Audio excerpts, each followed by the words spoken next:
Hello, hello. It says we're live. It says we're live. How you all doing? Nice to see ya. Nice. Hope you're doing well. Welcome to another stream of Micks Mowers, live on a Saturday evening. Hope you're doing fine during this tough time. We're certainly doing okay. We're doing okay over here in the old Micks Mowers household. We're doing okay. Weather has been absolutely glorious. But we're due to get a bit of the old wet stuff tomorrow by the looks of it. So let me bring that old camera around a smidge. That's better. So yeah, hope you're doing well. Let me bring my pop out chat up because that works a bit better than the old StreamYard one. 15 in the house and climbing, which is good to see. I'm not expecting massive numbers because obviously people are doing lots of lives elsewhere. Need a belch. I just had my dinner. Riley Boys has gone to bed, which is cool.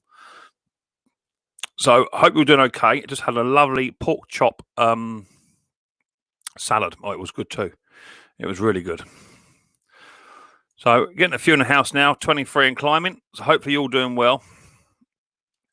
And nice to see so many people coming on in, which is good. I've had a really, really good week again. Lots of stuff coming in, which is good, considering the current climate. And I am doing the old 2 meter where I can and spraying stuff down with disinfectant and all that sort of good stuff. So lots of stuff coming in, which is good.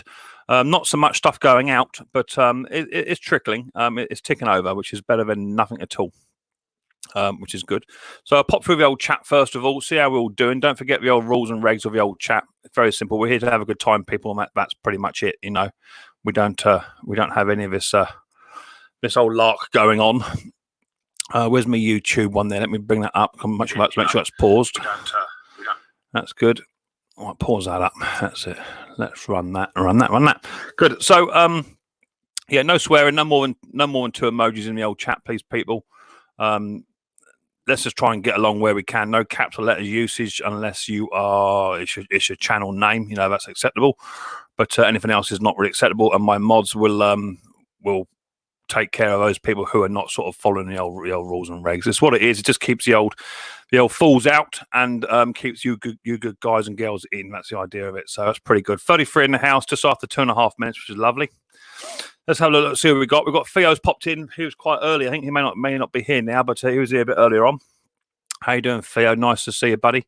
Where's that scroll bar? There it is. Mark the V8 man's also in the house. How you doing, Mark? Hope you're doing well. Yeah, I'm doing good. Thanks for asking. Fun things to do with Tech Spark is also in the house. Jason Hughes is in the house. Big Boss Man's in the house. How are you doing? That's just jumped ever so slightly. Big Boss Man. Tech. Will Higgs is in the house too. Also, Vince F's in the house. Ash from AJP is also in the house. T Guns in the house. How you doing? Nice to see you. Andy's in the house. Andy's Mowers is also in the house. How you doing, Andy? Nice to see you. Garden Machine is also in the house. Benedict White's in the house. Dirt Rider 500 is also in the house. How you doing, buddy? Donald's in the house. Hi, Mick. Glad you're getting a lot of fixed, hopefully, to sell out. Well, it is sort of selling. It's not selling at the rate I would normally have, but that's just what it is, unfortunately. Hello, Mick Buddy, says Mr. Mark V8 Man. Scotty's also in the house. All Tech's in the house. And Paul E. Mick, I can't find the flywheel key for a 1900 Honda. Any suggestions? I need to see what engine it is, babe, really. Have you got the old key? If you've got the old key to it, email it over to me, mate, so I can see. Because I dare say if it's a Honda, it's just a standard half moon one, is it? There's my email address. Email it over. If it is just a standard half mooner, which a lot of Hondas are, you can pick up off of an Amazonian or somewhere relevant. I got this little box of Woodruff keys here, which come in a plethora of different sizes and what have you. They tend to do quite well, and if you got one that doesn't quite fit, it's a bit too big, you can just put a grinder to it and just machine it down slightly. So most Hondas are standard half moon Woodruff keys. Let me know if it's any different. Email is just down here, scrolling or not scrolling. So email me up, mate, and let me know. And let's put a comment in the old comment section once you've emailed it over to me, just so you know. Hi, Ali is lurking. How you doing? Hi, Mick. Things. Congratulations on winning my raffle. Yeah, cool, Mr. Diesel Guy. I did email you. Can you just confirm you got my email, buddy, please? I didn't get a confirmation, just to double check, so I'm gifting it away to somebody else. Carpet Chris is in the house. How do's? Micks Mowers, yeah, all good. Which is cool. What else we got? Alexander Smithson also in the house. Hi all, what's this here? Bum bum. Hi all, watch out for somebody using Pate's name. Someone came up on Lucky's stream with their arse out using yeah, it's not a problem. Yeah, cool. Thanks for the heads up though, much appreciated. There's lots of that going on at the moment. People are just bored at home, aren't they? Will Higgs, is there any if they are a little bit on the slack side, give them a slight knock with a centre punch. It helps grip. It does. The only problem with doing that, Will, is that you can knock the timing off ever so slightly. You've only got to have that key just slightly touched, and it won't have it. So yeah, just go careful doing it. It's more than doable. We can make your own. Literally, you can make your own up as long as it sits comfortably. But I dare say most, unless correct me if I'm wrong, but most Hondas are the half moon Woodruff keys. The Tecumseh are an L-shaped step, and the Briggses are just for rectangular block. That's for standards I know of. Peter, how you doing? Nice to see you. Thanks for coming in. Perfect, Mick. The old one is completely gone, mate. Great info. Yeah, if you go on to Amazonian and pick up a box of them Woodruff keys, if you're in the game, they're always handy, you know. Because stationary engines take different ones as well, that sort of stuff. So yeah, pick up a box. I think a big box that I've got is about £9. You can probably get half size one for about £5 if you can pick them up. But if not, if you take a photograph of the engine and email it over to me, I might have a spare couple of Honda engines knocking. In fact, I have got a spare couple of engines knocking, and I'll be more than happy to post one out to you, mate. Not a problem. Tell Mrs. P hi. Mrs. P's gone for a bath. She's been working her backside off indoors today, spring cleaning, trying to keep busy, trying to keep sane. So she's been doing bedding and all sorts of stuff, curtain washing and all that sort of good stuff. So she's okay, but she's doing well. Raphael, how you doing? Nice to see you. I hope you're doing well. Did I get a letter from you today? Was it from you? I got a letter. It was, yeah. I got a letter today in the old post. I'm sure it's from you. Let me double check. Where are you? Yeah, I did. Yeah, there you go. I got a nice little e-way sticker from Raphael Scrapper. There he is. That came just today. I've got two, which is cool. So if anyone wants to trade one, hasn't got one, let me know. I've got two stickers there. So that'll go on the old toolbox today. No worries. Also come with a nice sort of love letter, which is cool. Hey there. Thanks a lot for stickers, calendar, and tons of fun on your streams. Stay well, and hello to the family from Raphael Scrapper. So thank you very much indeed. That came just today. So I sort of well chuffed with that. Nice little surprise. Yeah, got the email. Sort it out for you. No worries. Thank you, Diesel Man. Much appreciated. Michael, hello, Mick and all. Willie's saying hello. Cheers, Mick, top man. Yeah, that's what I'm here for. I'm here to help. So I'm not an expert. We all remember that, right? We all remember and written that down, put it in stone. Mick is not an expert, but I'm happy to help anyone. I'll join you soon. Righto, Nicky, no worries, mate. That's cool. Right, so that's that. 48 in the house. Gonna get some thumbs up would be absolutely fantastic. If you have not yet hit the thumbs up, please do so, because it does help towards the growth of my channel. And the better my channel does, the more content I have, the better it is for you guys. The worse I do, then it don't get quite so good. So yeah, if you can do that, that'd be much appreciated. How many we're sitting at the moment? I've got 26 on there without having a refresh. We're 40 in the house. Let's have a little look. See what we're sitting at. Pause that off. I've got 28 thumbs up, 31 thumbs up. There you go. See, now we all remember to do it, don't we? So that's cool. So if you haven't yet hit the thumbs up, please do so. That'd be much appreciated. It does help towards the growth of my channel, and that's what it's all about. It's about trying to get these channels to climb. Cool. I'm glad you arrived yet. Cool. No worries, mate. We got it lovely. Benedict's also in the house. Yeah, hit the likes as Benedict. Much appreciated. Sparky is an expert, though. He certainly is. Philip Hardy's in the house. Tool. Cool. It says it runs. Oh, good. Glad to hear it. Right. So, I'm going to put a link out nice and early. No point me rambling on, because you all know what I've been getting up to. 47 in the house, which is cool, just after 9 minutes. I'll put the link out, and then if you come up on my old screen, I'll ask you to do something just to make sure I can authenticate that it is you. Let me just have my authentication email set up so I know it is set up, so I know guest must authenticate. That wasn't ticked, you see. There you go. That's now ticked. I've got a band of guests there. Don't know where that come from. So my authentication is on. So you must authenticate your your YouTube account before you're coming up. So authenticate it, come on up. You may be asked to pick your nose, poke yourself in the eye, whatever, to come up onto a screen. Once you come up, no swearing, no obscenities, try and get along with each other. It's what it is. It's standard stuff, right? It's about called being nice, right? That's what it's about. So if we can all do that, that'd be cool. And then I'll put the link out there. 51 in the house, which is absolutely lovely. And I've only been going 10 minutes. Lovely job. Let's do that. Let's do that. Let's do that. And let's bang the old link out. See who we get come on up. Don't forget, you don't have to be a YouTube creator to come up on the screen on a stream. You can just be a viewer. You can just be a person that's just passing on through, wants to have a chat. That's fine. Let's know how your day's gone, how your week's gone, what you're working on. Or it doesn't have to be about small engines. It can be about anything you like, but predominantly it is about small engine repairs and mowing and lawn care and stuff like that. So feel free to come on up and have a nat with Mick and the rest of the gang, and we'll see how we get on. See who comes up. Edward Thomas, how are you doing? Nice to see you. Nice fresh cup of coffee. I've got a beer as well tonight. I have a beer tonight.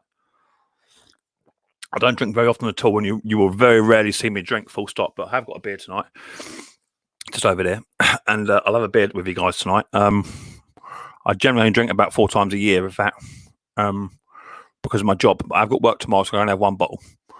And whilst we're nattering away, it's nice to have a chat, have a beer, and whatever, and chew the old fat. So no one coming up as of yet. 49 in the house. It'd be pretty crap if it's just me. Which we can all agree on that. So unless no one hits that old link, we ain't gonna do nothing, are we? You know what I mean? So don't be shy. Come on by. Hit the old link. Come on up. Let's see what you're doing. So today I've been working on electric start mount field. Let me get my leads out of the way because it's bound to knock something over. I got all coming in now. Here they come. Let me move that old bowl out of the way. Excuse me for the old jerkiness, but try and get over the old camera about knocking numerous things over. I've been working on that one today, that little red mount field just there with the flap behind her. That's an electric start mount field that came in just yesterday. It came in with a little tiny Wilco's mower as well. Bought a lot. They were a little bit expensive for what I normally buy. V8 man, can you put both fingers up your nose? Good man. Up you come. How you doing, babe? Oh, mate. All right. Good man. Sparky boy, can you please do the old farting thing under your elbow for me? Yes, definitely you. Good lad. Right, Pat.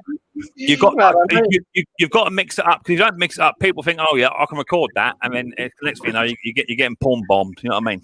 So yeah, you got to mix it up a bit. Oh my God, you're a bit bright down there, Phil. Phil, can you just bring your camera down a touch, Phil? You're very, very bright. I can barely see your face, sweetheart. That's better. Well, now I can see his second chin. We were a little bit expensive for what I normally buy. Pause your YouTube, Phil. You do it every single time, mate. You're a bit of a rookie, really, aren't you? I am. Here we go. Right, who got there? Who's that there? Andrew, can you pat your head, Andrew, and rub your belly at the same time? You're a good lad. There you go. You can't do it either. There you go. Good. Oh, we're filling up the day. We've got, looks like Will's trying to connect. Will, headphones off, headphones on, please. Good lad. Thank you very much indeed. That become Will. Nice to see you. Yeah. Good. Lucky Seven's also down. I have a SP555V mount field, 19cc. I'll make a note of that. Hang on. I've got a pen here somewhere. I do have a pen here today. Where is my pen? I'll take a photograph then. Because by the time that's over, I would have forgotten what it was. Bear with. Oh no, not in there. Where'd that comment go? There it is. There. I'm taking a photograph of that. All right, cool. That's done. Right. So, how you doing? How you doing then, Will? Are you doing good? Yeah, not bad. Not bad. Yourself? Yeah, rocking and rolling, me and I. Good. Marvellous. What have you been up to then, buddy? I've got a little Mountfield emblem I've been trying to get going. Okay. Really, I think it's late 80s, 87 I think it is. But it's got a Tecumseh on it. Okay. We've been having a fiddle with that. Apart from that, just usual work, that sort of stuff. So what is up with a Tecumseh apart from it being a Tecumseh? Well, do you know what? It was given me, right? And I thought it was going to be an absolute heap. And when I was doing it full time, I hated working on old stuff. Just didn't like it, didn't interest me. Yeah. Giving the carb a clean, bit of fresh fuel, new plug, and made a new throttle cable for it. And it runs sweet as a little nut, I tell you. It is an absolute little peach. Well done. Well done is what I'm saying. Because I don't tend to have as much luck as other people do with Tecumseh. I have one in this week, and that runs sweet as a nut. But it's about the only one so far this season that actually runs sweet as a nut. Yeah, I don't know. It's just they're just a bit more finicky, aren't they? I mean, taking the carb off's a pain. It's just everything's just hard work on them. Yeah, everything's hard work, and better ones with a needle seat in them, aren't they? That's it. Yeah, well, I had one into this week, and I was cleaning it on the bench. I didn't put it in the cleaner.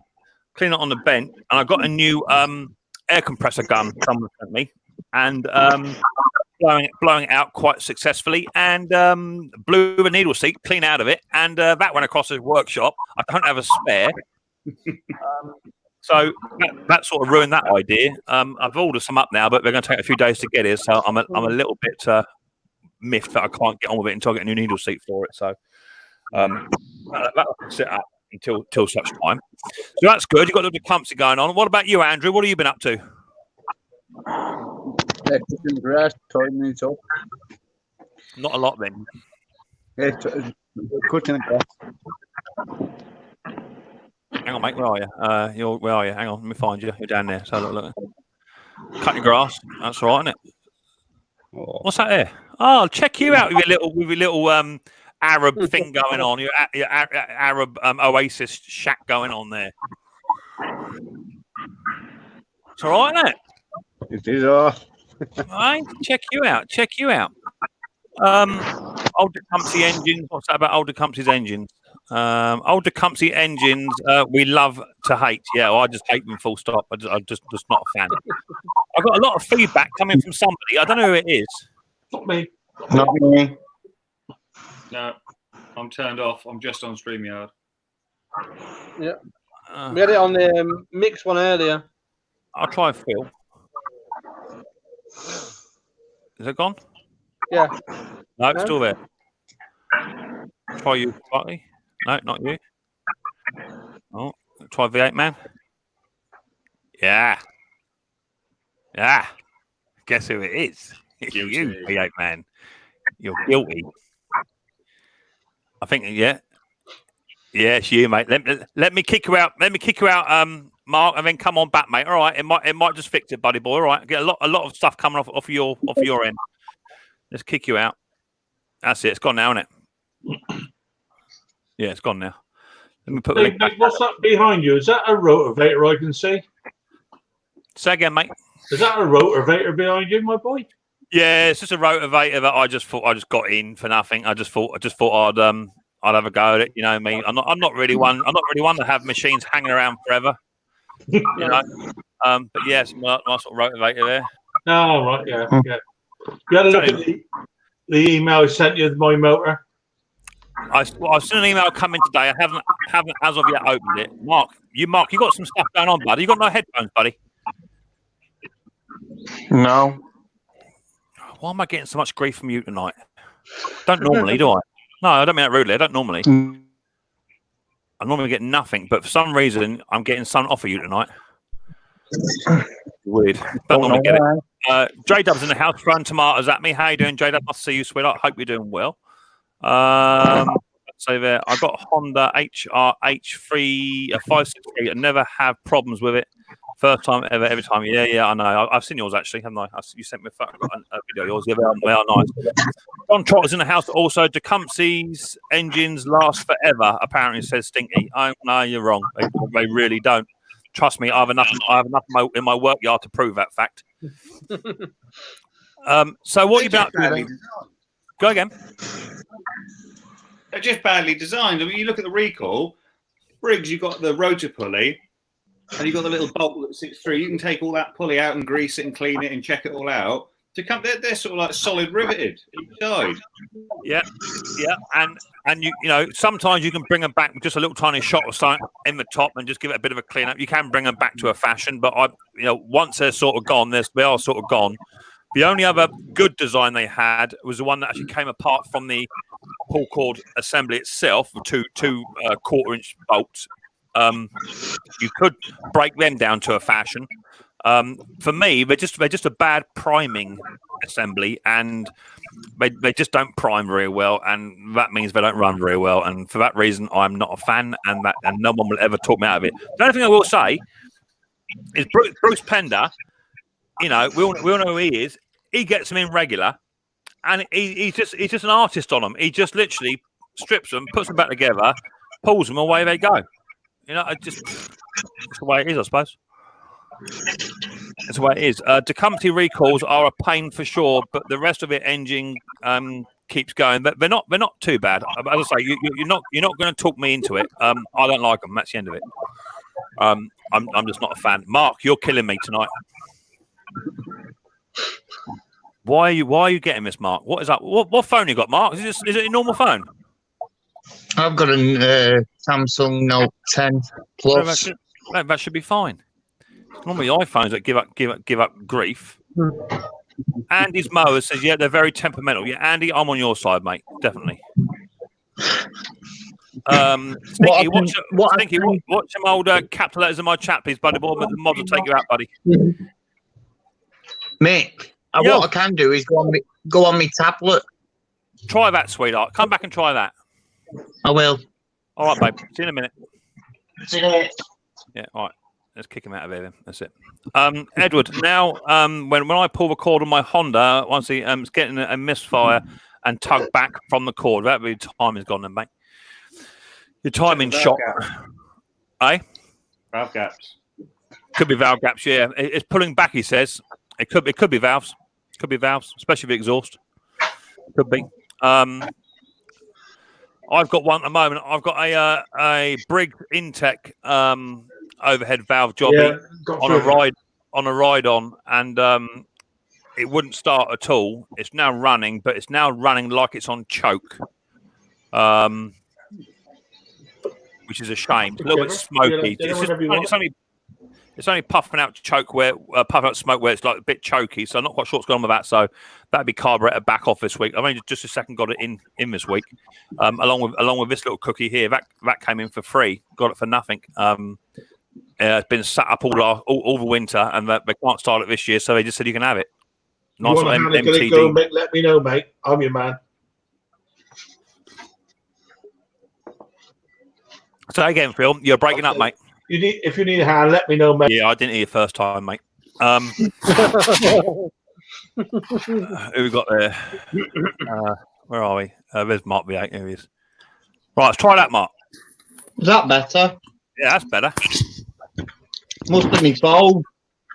Yeah, must be. That's got it, mate. So what have you been doing, Sparky? On streams and cooking today. Do what? I've been on the streams, live streams, and then I've been cooking. What, you've been on your own live stream or other people's? No, other people's streams. What have you been cooking? Miss Grill stuff for tomorrow. Getting all the meat marinated for tomorrow. I'll check you out. Bit of a culinary, aren't you? Somebody got us a meat pack, so we decided to do a mixed grill tomorrow. Okay, that's cool. It's funny how you called that a mixed grill. Does that mean you're going to send it down to me? I would do, but it would take about 3 years to get to you with the post that we got slow at the moment. No excuse. Mine's the beast, but very heavy. You should get years from your machine. It is decent. Yeah, definitely. Yeah. Ethion's in the house. How you doing, Ethion? Nice to see you, buddy boy. Thanks for popping on in. Hope you're doing well. So I've got a bit of an issue with this electric start jobby. Initially, I have ballsed up. To be fair, I did do a bit of a plonker one. Got it all running. The drive all worked, but as soon as you put it on the deck, it would not push. It would not physically push a mower. Okay, the wheels are spinning. So change the belt over. Put another belt on, slightly smaller. Made no difference. So then I decided I'll take the gearbox out. Took the gearbox axle out one side, dropped it out, but the other side, on the gearbox side, do you think I could get that off the shaft? No, it wasn't happening. So I then decided to hit it with a hammer about 15 times. That just made things a lot worse. And I shouldn't have even started doing that, but hey, that's what happened. So I pushed the bearing back down again and cut it off with a grinder. I did it with a cutter. So now axle's off, which is, I don't know, I've done it. Let me show. So here's said axle, right, which has been snipped this end. I cut it, right. So anyway, when you engage the old the arm like that and spin the old wheel, it turns, right, which is what it should be doing, right. So I then clamped it in a vise and tried it, and it still turned, which means the axle is actually nothing wrong with it, and I've cut it. And I think all it was the bearing was seized onto the shaft, and it was just a £2 bearing, and I've cut a £30 axle up for that. So that was a mistake. And that sort of just set the rest of the day off, really. I was in a foul mood after that for the entire day. So I had to fit a brand new axle on, which I picked up cheap. I think I paid about 15 quid for it off of eBay. Come across it one day and thought, well, I'm having that. So I fitted that to it, and that's all fine. But now the electric start, which is here. Mate, it's electric start all works. Well, that bit there was missing for a start. I had to put a fix on there. And then he's missing the male connector off of that. That's chewed. So that's no good. And the plug, it actually came with a charger, which is cool. And not many times do you come across the electric start ones with a charger, right? He said, yeah, that all works. And he's been doing that with it. Hold up, I'm getting there. There's the end. That should have a little plug on the end of it. So I'm not quite sure what's going on with that. I have got the end to it somewhere. So I've got that to sort out. And then my mate Pete Froud, he's going to send me over. There's Pete. He's going to send me over a new battery for it, or second-hand battery, and the little tiny wiring loom bit that I'm missing. Duct tape and ties. No, not really. So now it starts. Anyway, it starts up. It runs beautiful, and the drive now works lovely. But I was going to take the electric start off and just sell it as a drive mower. But Pete has convinced me if he's going to send me over the bits, then I might as well try and get the electric start running and turn it into electric start job, which would be good. Yeah, I've got one in the garage at the moment, Mick. It's looking for a new battery and a charger. I don't know if it's worth bothering with it. It's a lot of money, isn't it? A battery's about 14 quid. Well, that's where I was at, Pete, Phil. That's exactly what I was sort of looking at. I've got pigeons fighting on the roof up here. But as it goes, Pete Froud has got a spare battery for me, and he has got the actual wiring loom. So I'm getting mine done for nothing, which means you've got to pay for yours, Phil. And like I always say, Phil, don't be a tight ass and pay for it. You know what I mean? Yeah, well, I bought the Carburetor and it all went together nicely, including put the springs up the right way as well. What springs? On the valves. Did you put them the wrong way, then? There's a right and a wrong way for the springs on that Kohler. Okay. If you look at the valve spring, there's a tight winding, if you like, at one end and not the other. Which I think you're on Ken's the other night, weren't you? That's what he was talking about, yeah. And I looked inside. I had one the right way around and one the wrong way around. All right. But all done. Anyway, it's all went back together. I sent you those pictures today. It started second pull tonight. I'll have a look. Hang on. Second pull, mate. It was easy start. Second pull on easy start. Okay. Well, that's not really second pull, then, is it? Yeah, it is. No. And then I got the fuel down through it, and it started up lovely. Okay. So Will, second pull on easy start doesn't count as second pull, does it? No. They all go don't agree with him. You just don't do it, mate. Just don't do it. They're all on an easy start. He's taken the mickey out of me about this Kohler all this time, I tell you. But now it runs.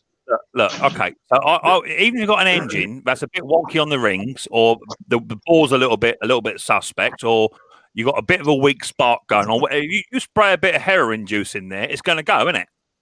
No matter what. And it started up on its own fuel as well. Don't worry about it, boy. Yeah, it started on its own fuel once you got it warmed up. Oh no, only fire about 4 or 5 times. Don't start. So have you managed to start it on its own fuel with no easy start, first or second pull? Yeah. That's not what you just said a minute ago, was it? Well, I had to hang on to it. It's running around on the bench. It's a Pharaoh lump to be hanging on to. Weighs about a lot of weight. What do you mean it's a Pharaoh lump to be hanging on to? You're not supposed to put it in gear, are you? Yeah, well, all the clutch, everything's all back together, but it just sort of stood on the workbench. Yeah, I should have bolted it down, really, I guess. Well, yeah, that'd be common sense. Yeah, I didn't do it, to be honest. Then right, I John Trotter here. Hang on, 2 seconds, Phil. John Trotter says he's got a 21, 8 horsepower. Crankshaft bolt keeps coming undone. Cleaned and Loctite and torqued to the correct specs. Still coming undone. Ooh. Warm thread. Yeah, it's a thread, isn't it? Threads are gone on. Needs a new tab. Loctite. If you got red Loctite, that's the only thing I would have recommended. No, I would say you either want to try and tap and dye it, or just replace the old piston shaft on it. Just draw the piston out and put a new one in. Sounds to me like it's been under a bit of stress there somewhere for that to do that. It shouldn't do. It's actually really not worth messing around with pistons and all the rest of it. You reckon on these motors? Is it really worth it messing around? Yeah, it is. Yeah, definitely. Yeah. Well, if not, then you don't get people like you coming up here saying, "I've got this clutch here. I don't know how to do this. I don't know how to do that," and it can't help you out. I've just done a 6.25 Briggs. I think it's an overhead valve jobber. Yeah, it is overhead valve. Bent crankshaft on it. Just done a complete crankshaft renewal and tied it all up to spec and what have you. And it runs as sweet as nut. Did the whole lot for 38 quid. Right. I got a motor out the garage. Actually, it's got a bent shaft. Well, but they're probably staying there forever. At the end of the day, if you can get the parts cheap enough, whether it be donor parts or brand new parts, you get them for cheap. And why shouldn't you take the pan off and oink the crank out of it? Yeah, but it's only the big in a bigger shop, so they don't want to be spending the time on it, literally, because by the time you go and have a bent crank into a lawnmower shop, they're going to advise you it's going to take you 3 to 4 hours labour. It's going to cost you £200 just to get it back out the door again. Yeah, commercially, cranks aren't worth doing. Well, the money ain't there. Exactly. For anyone with any overheads, I've got to agree with you. Okay, but I have no overheads. Like I say, I got a crank in for 38 quid delivered to my door, and it only took me my own labour and love to get it up and running. It took me about 6 hours start to finish, over 2 days, sort of thing. Just nipping and nipping out the shed, and yeah, it's running sweet as a nut. So I would say it is worth doing if you do what I do. And you get the donor engine in. I think the actual mower only cost me about a £5, 21-inch lawnmower Crowcast thing with a Briggs on it. Only cost me a £5. So with the crankshaft, I'm in at 40 quid, 45 quid. So it's going to sell for 150, nearly 175 somewhere in there. So I still make some money on it.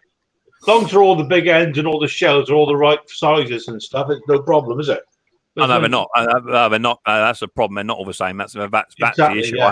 I had to source the part. The part wasn't easily recognised because Briggs now decide not to etch the numbers in quite so heavily as what they used to. And if you sand back the numbers a little tiny bit with a bit of fine paper, you take the numbers clean off.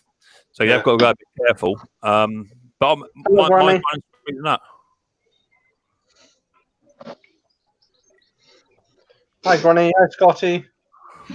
So is it now the engine now running then, Phil? Is it and good to go back on the machine? It's ready to go back on there. Yeah, I got a couple of tidy up bits on it. Nothing special. I've had a problem with the fuel link going into the carb itself. I put a new carb on. The old carb was shot. I mean, right. But it's a 90-degree angle connector, and the thread, I think it's quarter UNF or something. possibly, but it's also it's on a taper, and I don't really want to be forcing it in, so I put a plastic one in there. Will it not going in? Well, it's only going in a couple of threads, and I don't want to be pushing it too far. On a new carburetor. They should be standard though, surely, aren't they? The threads on the carbs. Well, they should be relatively close. That's what I would say. Is the carburetor new? Brand new. Where from? 23 quid it cost me. Is it a copy? But I got it from the UK. Sounds like a copy for 20 odd pounds. Sounds like a bit like a copy to me. Yeah, but it sounds like it runs. It's fine. Have you put them on a set of scales, the old carburetor and new carburetor, and weighed them? No, certainly. The original was the original that came with the motor, American thing, and it's got, well, I don't know. There's definitely a weight difference. You're right. Yeah. So I mean, all I would say is Roy, who's just come in the chat now, he did a comparison. I think it was only on a Tecumseh or Quantum. I think it might have been a Quantum. He did a comparison, and both carburetors were like for like, but when he put them on a set of scales and weighed them, there was a considerable difference. So yeah, I would say the original was heavier. Yeah, so I would probably risk it for a biscuit if it's a lighter carburetor. That tells me that the metals will be softer. I would possibly risk it for a biscuit and push it in 3/4. Take it out a quarter, push it in a quarter, take it out, and just slowly wind it in. Bit of penetrating spray on it, and try and get it to seat. That's what I'd do if it were me. Yeah, I mean the one I've got that came off the original is pretty manky. It has to be said. I wouldn't mind putting a new one on there, but I can't source one anywhere apart from the States when the shipping is just stupid. You're talking about a part that's the size of a watch. And they want 16 quid. Well, it ain't going to happen. And I can't find anyone over here yet that supplies them. Well, if you send me the part numbers over, if you've got any part numbers, what have you, Phil? I think I can find them, yeah. Yeah, send the part numbers over, mate. I'll have a look at it, so I can find for you. Is that by an email, Mick? Yes, one of your many emails of the day, buddy. Yes. Let me just fire up my emails because you have sent me some photographs over today. No doubt of you in your dressing gown. No, it's not. John says, can I put a 5 horsepower crank in it? And what is the horsepower? It was 8 horsepower, wasn't it? 8 horsepower. I think it had a Hater 21, 8 horsepower. No, you can't put a 5 horsepower crankshaft in an 8 horsepower engine, bruv. We can try it. It'd be interesting to see how it goes, but I don't think it will work. It'd be weighted differently for a start. I wouldn't recommend it. Well, I don't know. It may not be a different length. There's a possibility it won't be, but all right. I think the weights on the back of the crank will be different. That's the thing. Right, that's very true, Bud. Fresh oil, blade sharp and balanced every year, and myself. I've done by myself, and I have YouTube tutorials to death. Laugh out loud. Yeah, cool. Roy's the boys in the house. How you doing, Roy? Nice to see you, buddy boy. Thanks for popping on in. He's come on in. Say hello. Granny's in the house. How you doing, Granny? Pete frowns there. Yes, it was heavier. What carb is it? It's off of his rotor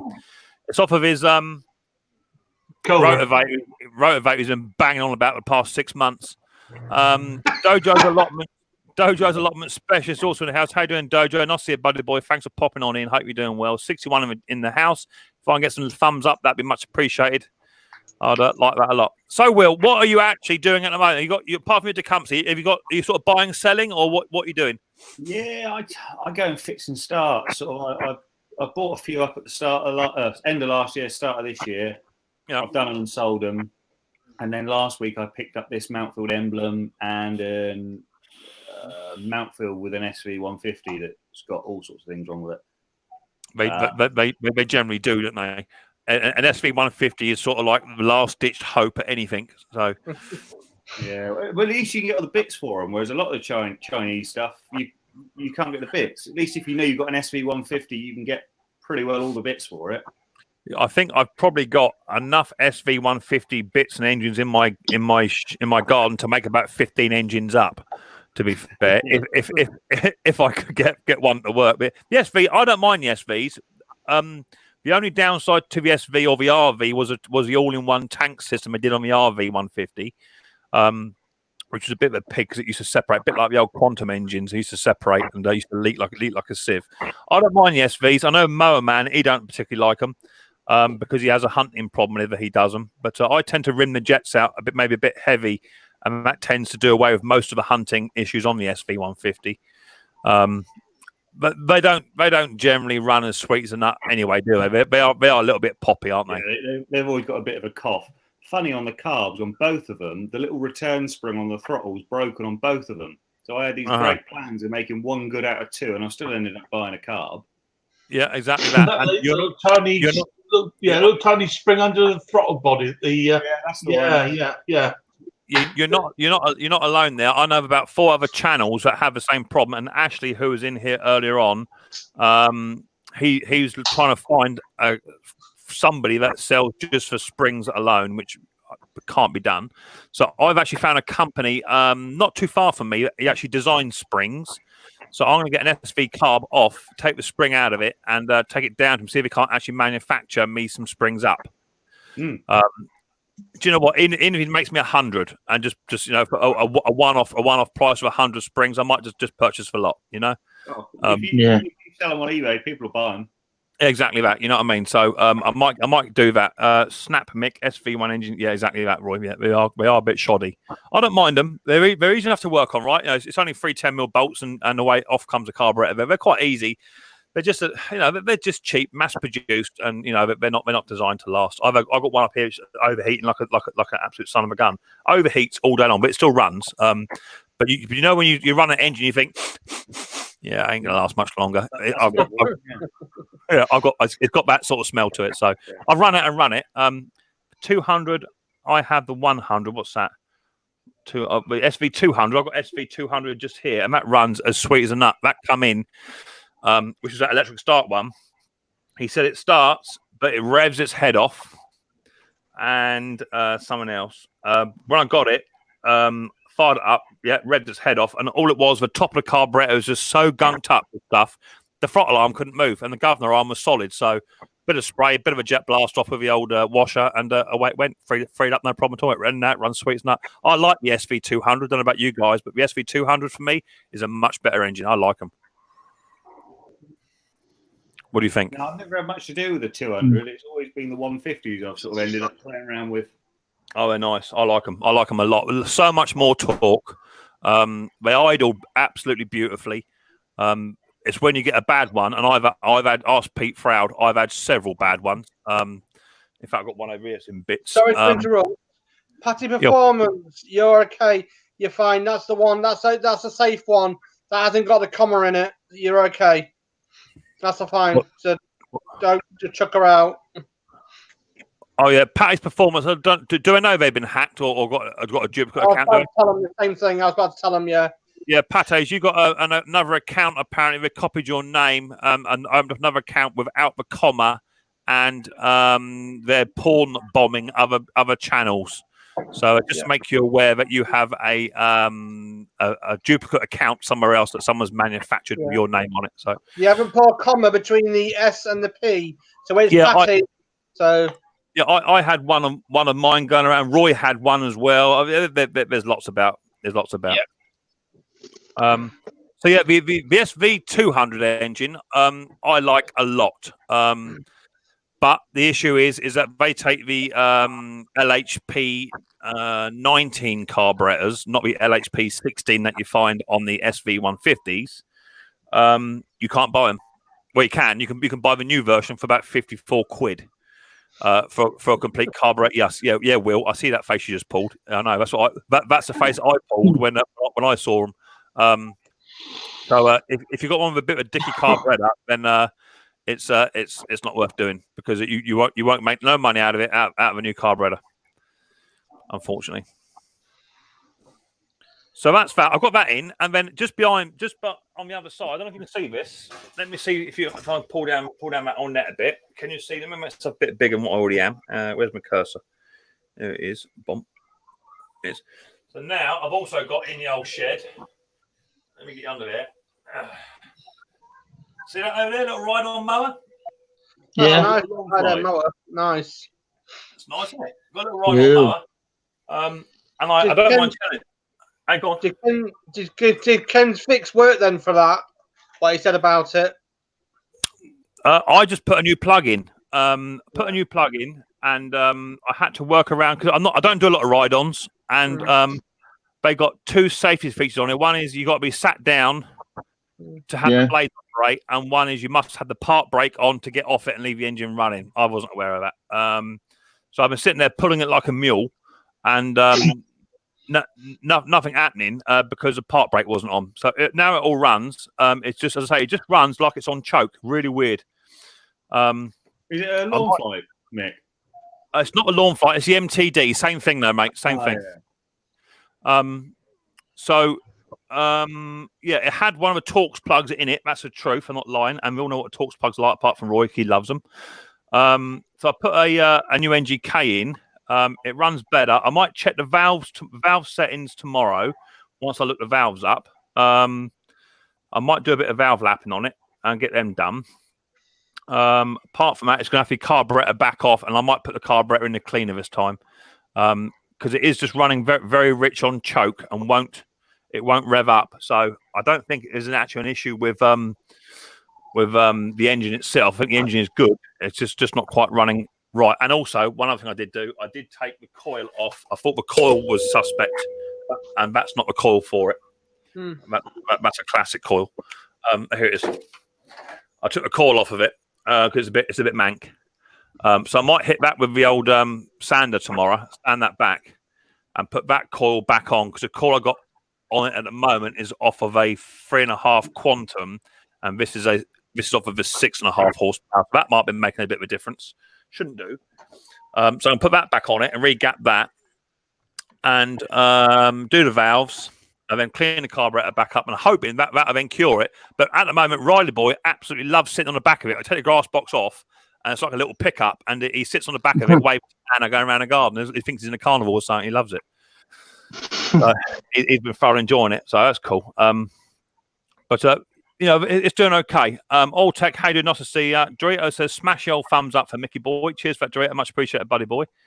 So apart from that, I've had just your standard stuff in, and a nice Wilco's mower in, actually. We all love a Wilco's mower, don't we? We all love a Wilco's mower. Got that one in 2017 Wilco's, and literally it was just the carburetor, but the carburetor was really good. Even the main jet was good. Just literally a look.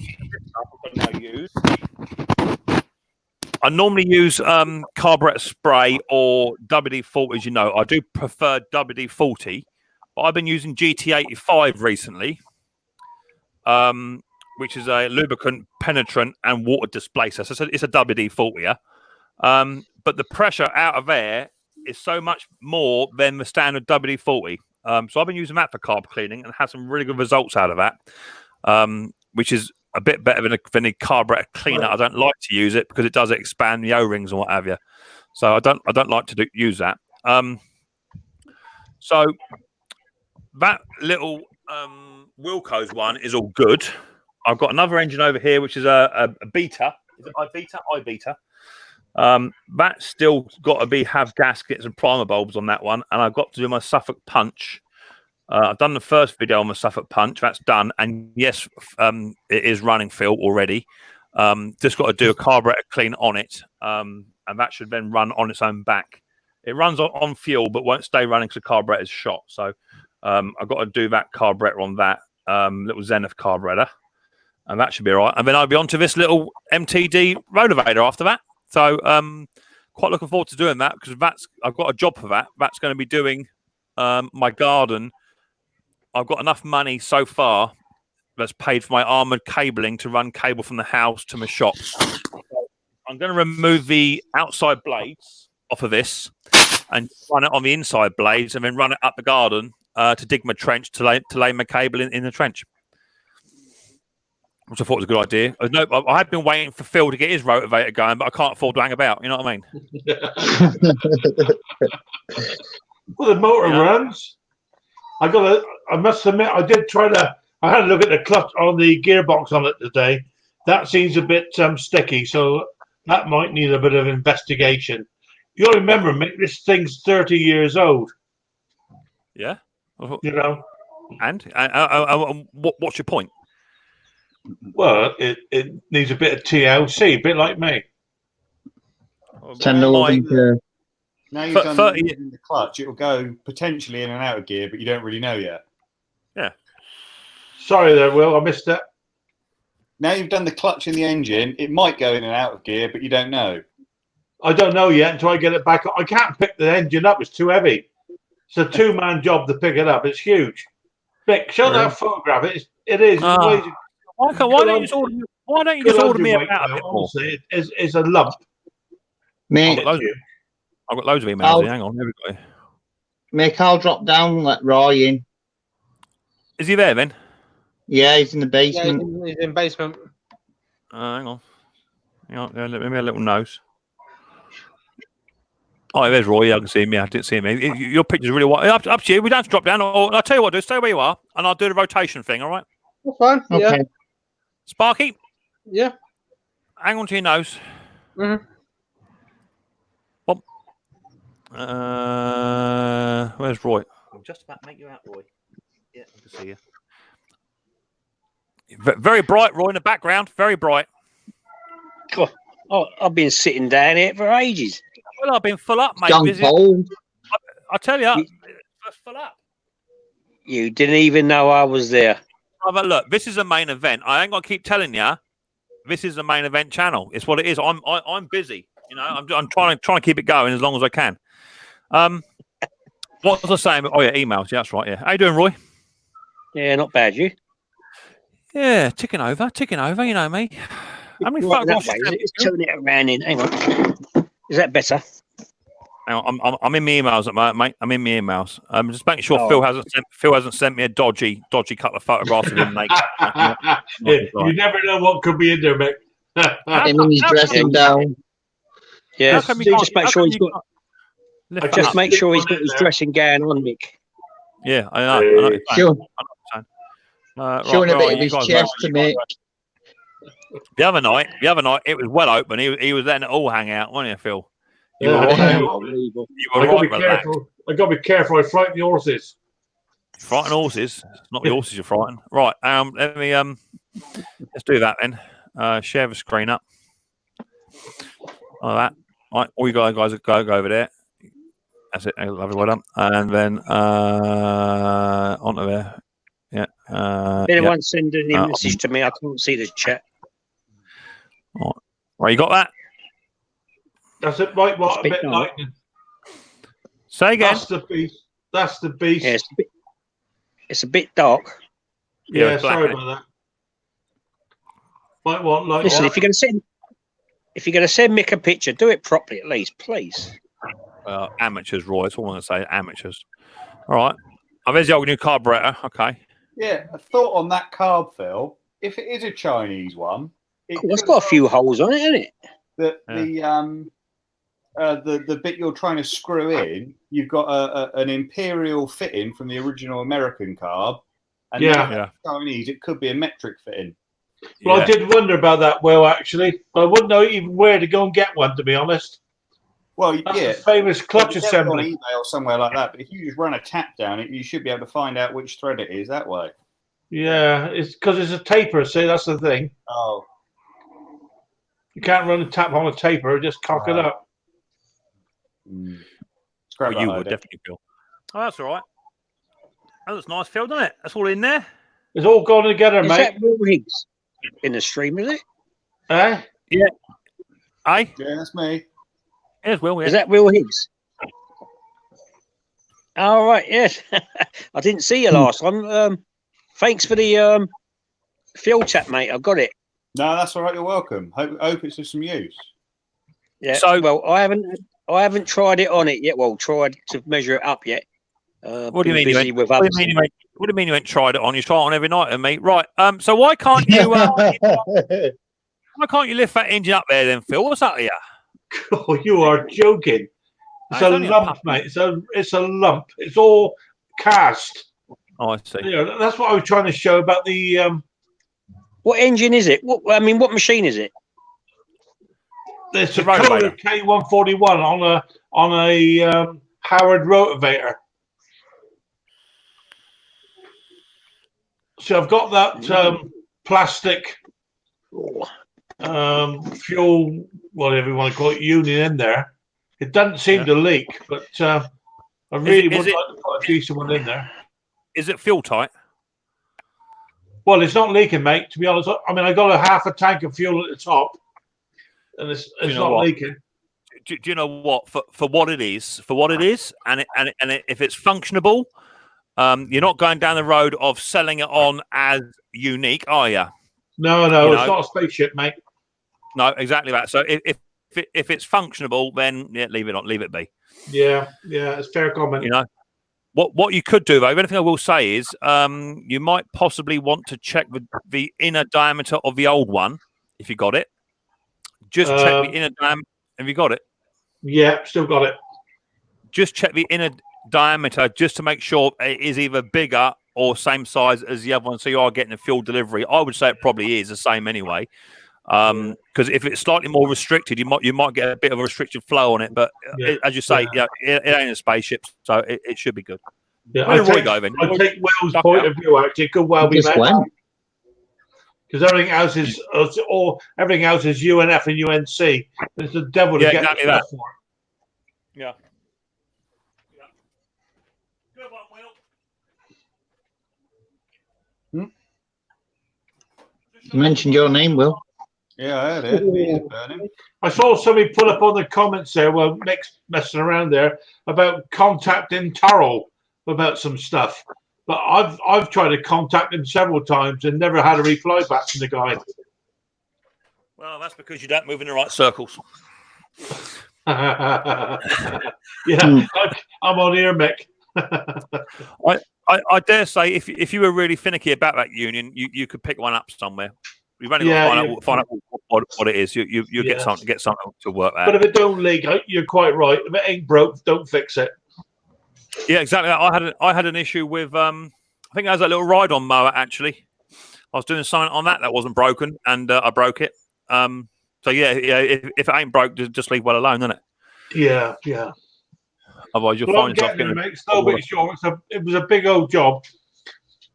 Well, I will say, I've got to agree with you. You are getting there slowly but surely, and it is slowly but surely. And by the time you get that thing up and running, you'll be out of rotavating season, and you'll be into the snow blowing season. We're looking for autumn ploughing at the moment. Petrol will be so expensive, you won't be able to afford to run it. All right. You say you won't be able to afford to run it. He's a tight arse anyway. You're not going to put no petrol in it, is he? tight wad. Hey, it's going to be running on fumes. Any idea what that is? It's a chili. Is that a hot one? You reckon? No. I couldn't tell you, mate. I have no idea. No. I'm not up on the old chili things. No. Round and round we go. Next one round. Stay where you are there, Andrew. Stay there, mate. Just do a bit of rotation, mate. Why don't you bite onto it and let us know if it's hot or not? Roy, is that green? Does that look green to you? To be fair, Roy, he's got a red enough face as it is, mate. You would never tell the difference. I've been given a bag of frozen chilies, and I'm not joking, guys. There's got to be at least 2 kilos of chilies there. They're all in the freezer. Well, there's only 75,000. Mick likes a chili, don't you, Mick? Yeah, it's only 75,000 Scoville units. It's nothing. Oh, that's all right then. Yeah, so Mick likes a chili, didn't you? Oh, I love a chili, me, Roy. Yeah, definitely. I love a chili, me. So how come you got a bag full of chicken, a bag full of chilies in? Are you on the old help the aged thing? Are you? You know, help. No, they help me, mate. They help me. Before you start. That's what I'm saying. My local pub closed, and he's moving on. if you don't chuck him out of the chat, you never get a word in with him. That's the problem. See? So are you currently being shielded as part of the old coronavirus because you're old? Is that what we're saying? Pardon? Oh, you cough, then you're out. Isolate 24 days. No, my local pub, the landlord, is moving on to a new pub, and he cleared out all his freezers. Yeah, exactly. And he said, "Do you want chilies?" I said, "Yeah, I'll take them off." And he got this huge bag of them. I would stick it in oil, nice rapeseed oil. The colours, individual colours in bottles. That'd be perfect. Nice oil. Righto. What you got there, Will? Budweiser, isn't it? No, Oh, no, what's that one then? Red Cat. Never heard of that one. Is that ale? Is that an ale? Is it a pale ale? Yeah, it is. Yeah. 3.6 boys beer. Will. Well, you got to start and work my way up as the night goes on. Yeah, Gerard, you're right. You are spot on. Orange Harabino, yeah. Will, did you see what I showed you? Yeah, I saw the tap. Yeah, I didn't realise yours came out at an angle. The petter I used to have used to come straight out the bottom like that tap, so it screws up. All right. Yeah, I don't. I mean, if it fits and it does the job, it doesn't bother me. No, that's it. Yeah. Well, have a go, and if it's no use to you, pass it on to someone else, sort of thing. What have you got then? What was it you got then, Roy boy? It was on my last stream, wasn't it? What was it you were getting? He sent me a brass fuel tap, like similar to what your plastic red one was. As it goes, I'm a bit of a donut, me, ain't I? Because Oh, I love. I'll get in there. I got mine out the other day. It's in here. He's lost it now. No, I know where it is. I got mine out the other day. Mick, drop me out, mate. Mick, you drop me out, mate. I'll catch you later. Where are you going then? I'll have a bath. Yeah, we'll just take the laptop with you. I don't want to frighten the horses. Bye. Have a bath of those chilies.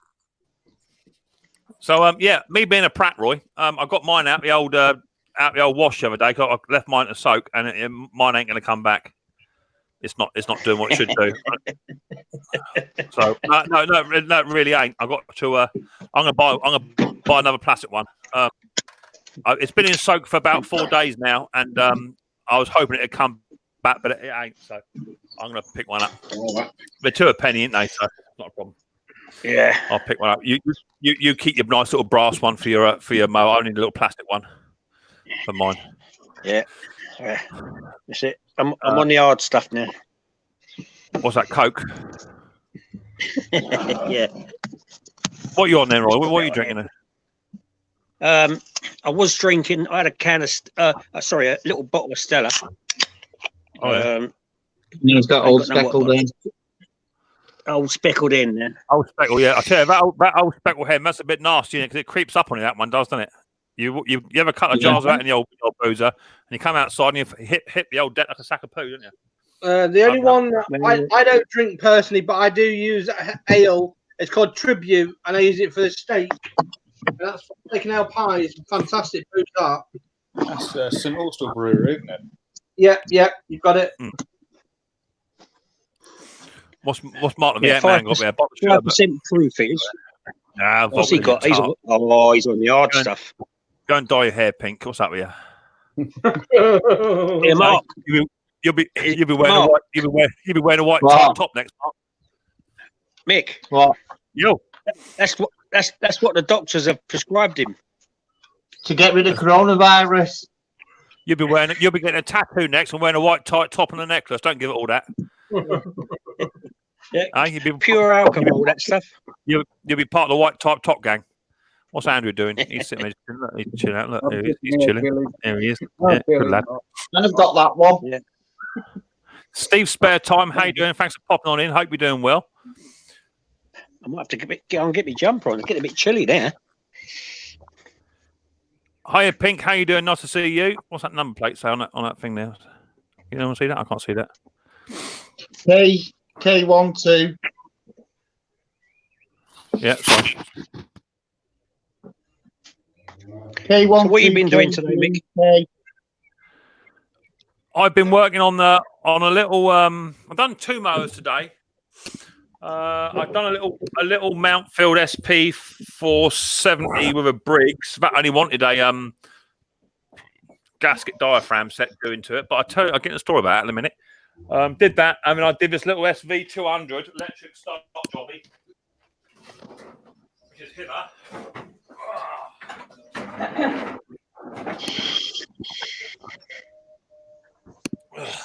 Here. Nice little Mountfield. I think it's a 536, is it? It's a 536 electric start one with an SV 200 on top. RM55 overhead valve job. Nice little mower, actually. Electric start. Put a new back axle in it because the driver's mucking about. I cut the axle up and it wasn't the axle right, so I cut the axle up for no reason. Done that. Done a little Mountfield. Now, I've been having problems. What happened there? Something happened then. I went weird on my thing. So I've been having problems with some gaskets, diaphragms off of Amazonian. Now, I bought the last lot I bought. They said they were genuine. And I don't think they were. So I went back on Amazon the other day and bought 10 genuine gasket diaphragms, but they're not coming in the Briggs and Stratton packet that we all know and love. But these do feel like the diaphragms are a lot heavier material compared to what I was getting from another company, and they both said they were genuine. Does anyone else get gasket diaphragms genuine? Briggs and Strats come like that? Generally, they come in a packet. I had a couple from Amazon that were listed as genuine, and I had my doubts, and I fitted them to a mower I've just put out, and it ran all right when I serviced it. And when I started it, the bloke, when he picked it up, it ran like an absolute heap again, and I'm certain they weren't genuine. Yeah. See, even I think the problem is if you buy them in a bulk, I think you get them like that, don't you, Will? If you buy them singly or just as a set, then you get them in a packet. I was expecting to get at least like 10 packets, you know. But they do feel of a heavier material. The only reason I say is I've been having problems, and I've had it on 3 different mowers now, where they've required gasket diaphragm cleaning or what have you. I put the new set on, and there was nothing wrong with a carburetor other than it needed a gasket diaphragm, right? So I put a new gasket diaphragm on, give a carburetor a little bit of a clean, nothing essential. Put it back on, prime the bulb, and it's pissing out between the tank and the carb. So the carburetor is bowed effectively. But since I've been using these ones, I put this set, one of these on a bowed carburetor, and it's fixed it. So I'm guessing the gasket on the other one is a slightly thinner material and not forming the seal. I had to use double gaskets on some of them. So has anyone ever experienced when you're doing gasket and diaphragms that it's leaking between the tank and the carburetor, giving the impression that the carburetor is actually bowed? Don't all speak at once. No, I've never had it personally, but it's not been over tightened in the past and bowed down like that. That's what's caused it. Yeah, it's weird. These weren't excessive. I got around it by doing a double gasket, which has done the job. But I think, like you say, Will, I think I'm going to leave 2 that I've got out here. I'm not going to sell them yet. I'm just going to run them for about 2 days and just see what the performance is, because I've had a few come back on me to say we're not running as well as they should. So I might investigate that. That's what's going on, because these weren't cheap. These weren't cheap. These were actually quite expensive for what they were, because they were advertised as genuine. But they're selling so you cheap ones. Aye? So they're selling you cheap ones. Yeah, but on Amazon they shouldn't be selling genuine Briggs and Stratton gaskets if they're not genuine. Well, you know? no. So I don't mentioned that to Amazon. I might go back to them, mate. Yeah, I think I've got bigger fish to fry at the moment, but I think I'll trial it. Look, these seem a bit better. I don't know. I've been having a few issues, and normally a gasket diaphragm set does the job, doesn't it? You know what I mean? But we'll see. I just wondered if anyone else had actually come across it before. I've actually put double gaskets on before, and it's solved the problem. Yeah. I mean, I actually thought I didn't think of doing that until I actually watched one of Terrell's videos, and it was actually Flipper that actually done the video on that one. You can also score the backside of a Slippers? it's slipper. You can actually score the backside of the tank as well. Run a score line down it, and that also does it as well. But I'm just curious that I've had three machines now, that weren't presenting this issue, that now are presenting the issue. So I'm convinced it's those gasket and diaphragms that I've picked up. So I've got to sort that out at some point. Yeah, I've recently all diaphragms were bought are loose. Okay, cheers, Andy. No problem, mate. It must be, and I might, it's just weird that they were advertised as genuine, and they had the genuine Briggs and Stratton packet on the thumbnail of the advert. So I was expecting to get 6 or 10. I think I got 10 individual packets. Last week I had one leaking. I sorted by sanding the tank face with wet and dry, Mick. Yeah, cool. Thank you, Andy. No problem, mate. There's lots of little tiny hacks, isn't there? Monica's in the house. How you doing, Monica, honey? Nice to see you. Slippers is 84 years old. Again. So I said hello, Monica. Yeah. If you put a straight edge on the carbs, it will be bowed. Yeah, exactly that. So I could actually do it. In fact, I had a carb here. I threw it up here, didn't I? When I throw it up here. Yeah, I mean, you think the carb would bow before the tank would need sanding, because obviously one's plastic, one's metal. It always point to the carb to me. Yeah, this actually looks like the carb is actually bent. Let me find a straight edge.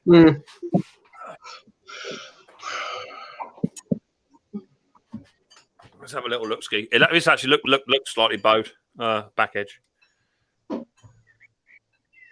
Yeah, it is. It is. Let me show you. Bum bum bum bum. Bum.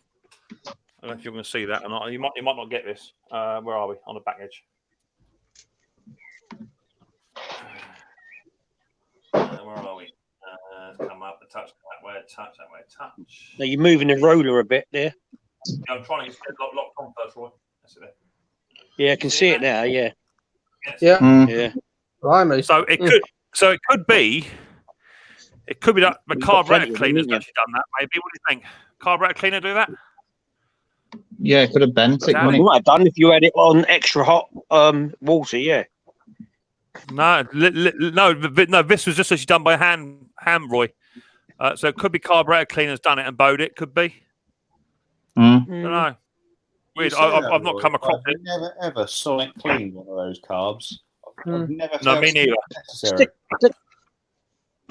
Stick a heat gun underneath it and try and bend it back, Mick. Yeah, I might shove it in the vice and put a bit of heat on it, maybe. I'll put it on a flat surface. Yeah, I think it's. Do you know what? For what it costs, they're only 15, 20 quid. I just buy 2 or 3 new ones in. Mick, I'm sure you'd flat sand the carb. Yeah, maybe flat sand the carb. Yeah, it's a good idea. There's nothing. You not got any, Mick? What?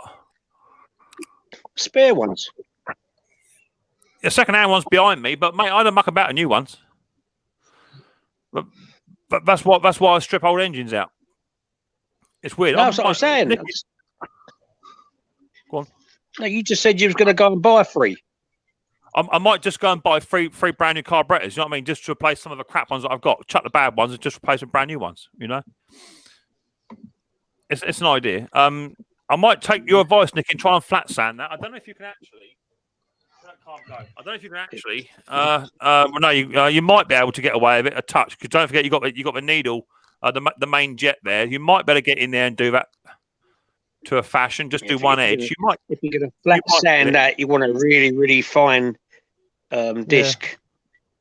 You might get it. It's worth looking into. Nothing too aggressive. To try and save it. Was the warp on the carb as a result of over tightening? That is what Will said. I think that could be a factor. Yeah. They don't generally have to be down super tight, do they? Yeah. So it could be. It could be. I just don't know my own strength. Could be that. Yeah, I got when I ordered some of the month or so.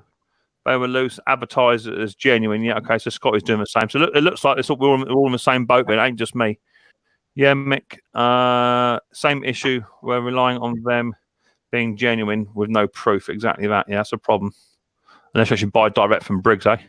Yeah, the alternative Gaps is in the obviously middle. you go Yeah. to a sort of main dealer, but then you get Well, fleeced. from they're only genuine if they're coming Briggs and Stratton packets. Chris bought Well, some back in the day. but on Amazon, especially Amazon, if it is listed as genuine, then it should be genuine. It should be genuine. eBay, you know, like we can risk it for a biscuit, but on Amazon, if it's listed as genuine, then therefore it should be.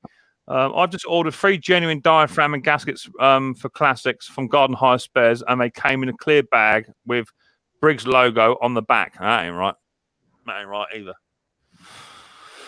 That don't seem right to me. If it's genuine, it should be in the old Briggs and Stratton classic bag that they use. It shouldn't be a clear bag.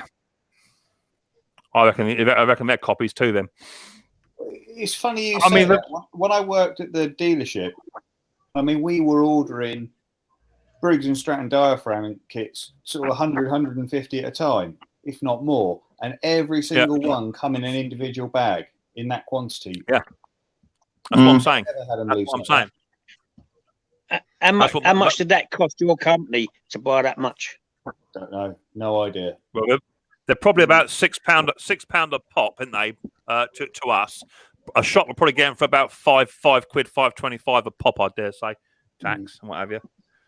I just thought I'd ask. Scribe between the two of the screw holes. With a set, yeah, exactly that, Pete. Yeah, I did say that, buddy. Yeah, if you scribe along with 2 holes, you can get it. Yeah. Bought 20 on eBay. Who's this here? Chris. Bought 20 on eBay. Original gaskets and diaphragms from the USA. £36 seems okay. Has some problems on Amazon. Claimed they were genuine. There you go. Well, these were 32 quid or 38 quid for 10. And they said they were genuine. So no spinning disc needed. A piece of glass paper would, yeah, definitely, Nicky. I'll give it a go, Nicky. So I'll let you know how it comes out. That's an idea to try and save a little £15-20 carburetor, and I'm all for that. Rather than buy a new one. Have you got any engineering dye? Say again. The engineering blue dye. Have you got any of it? Do I look like I use dye? Engineering blue dye, where you put it onto the metal, and then when you scrape your ruler across it, it will tell you where the low spots is, where the high spots is. I've got some red dye, which I suppose is the same stuff. I suppose You can use a Sharpie pen. Sharpie pen. Yeah. Sharpie pen's ideal. Yeah. I'll look into it. It's a good idea. I always have the same problem shrinking away. That's the diaphragm sticks out in the middle. Yeah, definitely. Amazon aren't even genuine. Yeah, apparently not. Yeah, crazy, eh? I just thought I'd ask a question. I've got 63 in the house. Can I get some thumbs up for those of you that haven't as of yet? Give me a thumbs up. It'd be much appreciated if you did, because it helps towards the growth of my channel. Currently sitting at 51 thumbs up. Once I refresh, we'll see how many more jump on it. It does just help. Oh, so I just lost one now. That's fantastic. 50 thumbs up. 52 thumbs up. Absolutely brilliant. Thanks for 54. Wasn't it? Yeah, I should have shut my mouth. 54 now. 55 now. It's going to lovely. Cheers. Thank you very much. It's going down now, is it? I don't remind you. People do forget. How many fakes about now? Yeah, exactly. There's lots. They do them in 10s and 100s in a packet, as we all think. Or as I say, this is a pack of 10, and that should have come in 10 individual packets, or at least one big packet with 10 in it. So that's what confused me. I've never fitted them, as I don't want to risk it. Mower runs all right at the moment without a carb service. Yeah, really. If it ain't broke, don't fix. You know. Cheers, Monica. Thanks, honey. So I just thought I'd ask a question, because I've got 3 issues now on the same engine or same mowers, but I've not experienced that for a little while. I had a set last year. I felt quite bold in saying I found a company that actually produces Gasket diaphragms, and they're actually quite good as a knockoff. And then I ate my words when a subscriber come back and said he got 3 come back, and then bugging me 2 weeks later I had 2 come back on my own. So I had to eat my own words, because they were from Garden Hire Spares and quite good. But hopefully these ones will do the job. So Sorry, Mick. I'll get mine from Garden Hire Spares. Yeah, I know. I mean, some, isn't it? You know, for me, gasket and diaphragms, I tend to buy. I like to try and buy original if I can, or genuine. You just don't then have that issue. They should last a little while, but for what they cost, you're talking about £2 or £3 on top of a fake one or copy one. It just ain't worth it. If you buy genuine, then it's worth doing. Oh, who do we lose? Who drops off? Andrew. Andrew. I'll put the link out. There's no one else out there. What's coming up? Sorry, Mick. It will. Something. Did I miss that? It will not let me do it again. What's that? Hi, Johnny Five. How you doing, buddy boy? All the services I do, I always leave the material part of the old diaphragm on, and it seemed to work better. Well, the diaphragm I took off of the one that was playing about seemed to be not shriveled, but it seemed to have no pliability to it left at all, and only been on the machine for about 10 hours. It seemed like it was just not up to scratch at all. Stretched, didn't it? No, it hadn't stretched. It just sort of looked like it had no life in it. You know, it just sort of looked like crap. Whereas you get an old Briggs diaphragm, and even if it's not running right, it's hunting. They still look like a good material. But the ones I had, they were just shocking. I haven't got one here to show you. I've just thrown it in the bin. So we'll see how we get on. The thumbs up. Yeah, cheers. I know, mate. That's cool. See, Mrs. Sparky's very busy in the background there, mate. Yeah, she's just starting and knitting and all out. You're doing what? I thought she was carrying a washing basket in. No, look, no, it's that wool box what she has. Where is she? All I can see is Sparky's head. Cheers, thanks. And Put me ugly face on.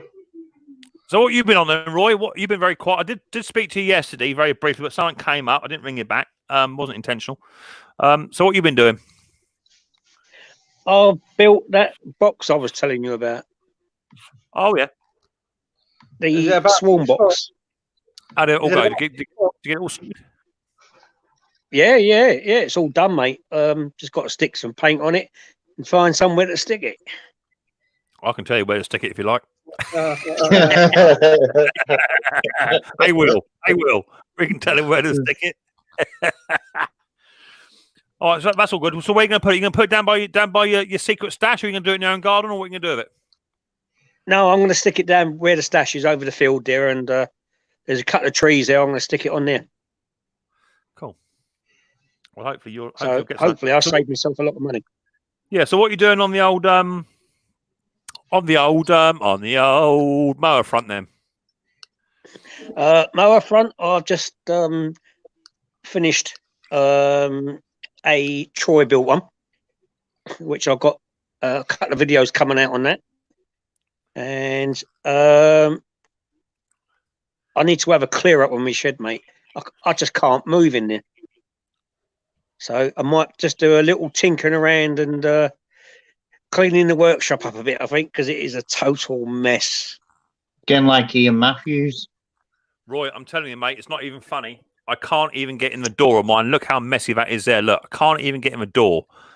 That's clean. That's clear. You can walk through yours. Yeah. Me, I've got to tiptoe it into my shed, and I'm telling you. It wasn't like that at 6:30 this morning, I can assure you. Half the stuff that isn't running is now. You've chucked them all out. So all those ones outside will be going back in, will they? No. I've got to get the ride on. I've got a gnat here floating about.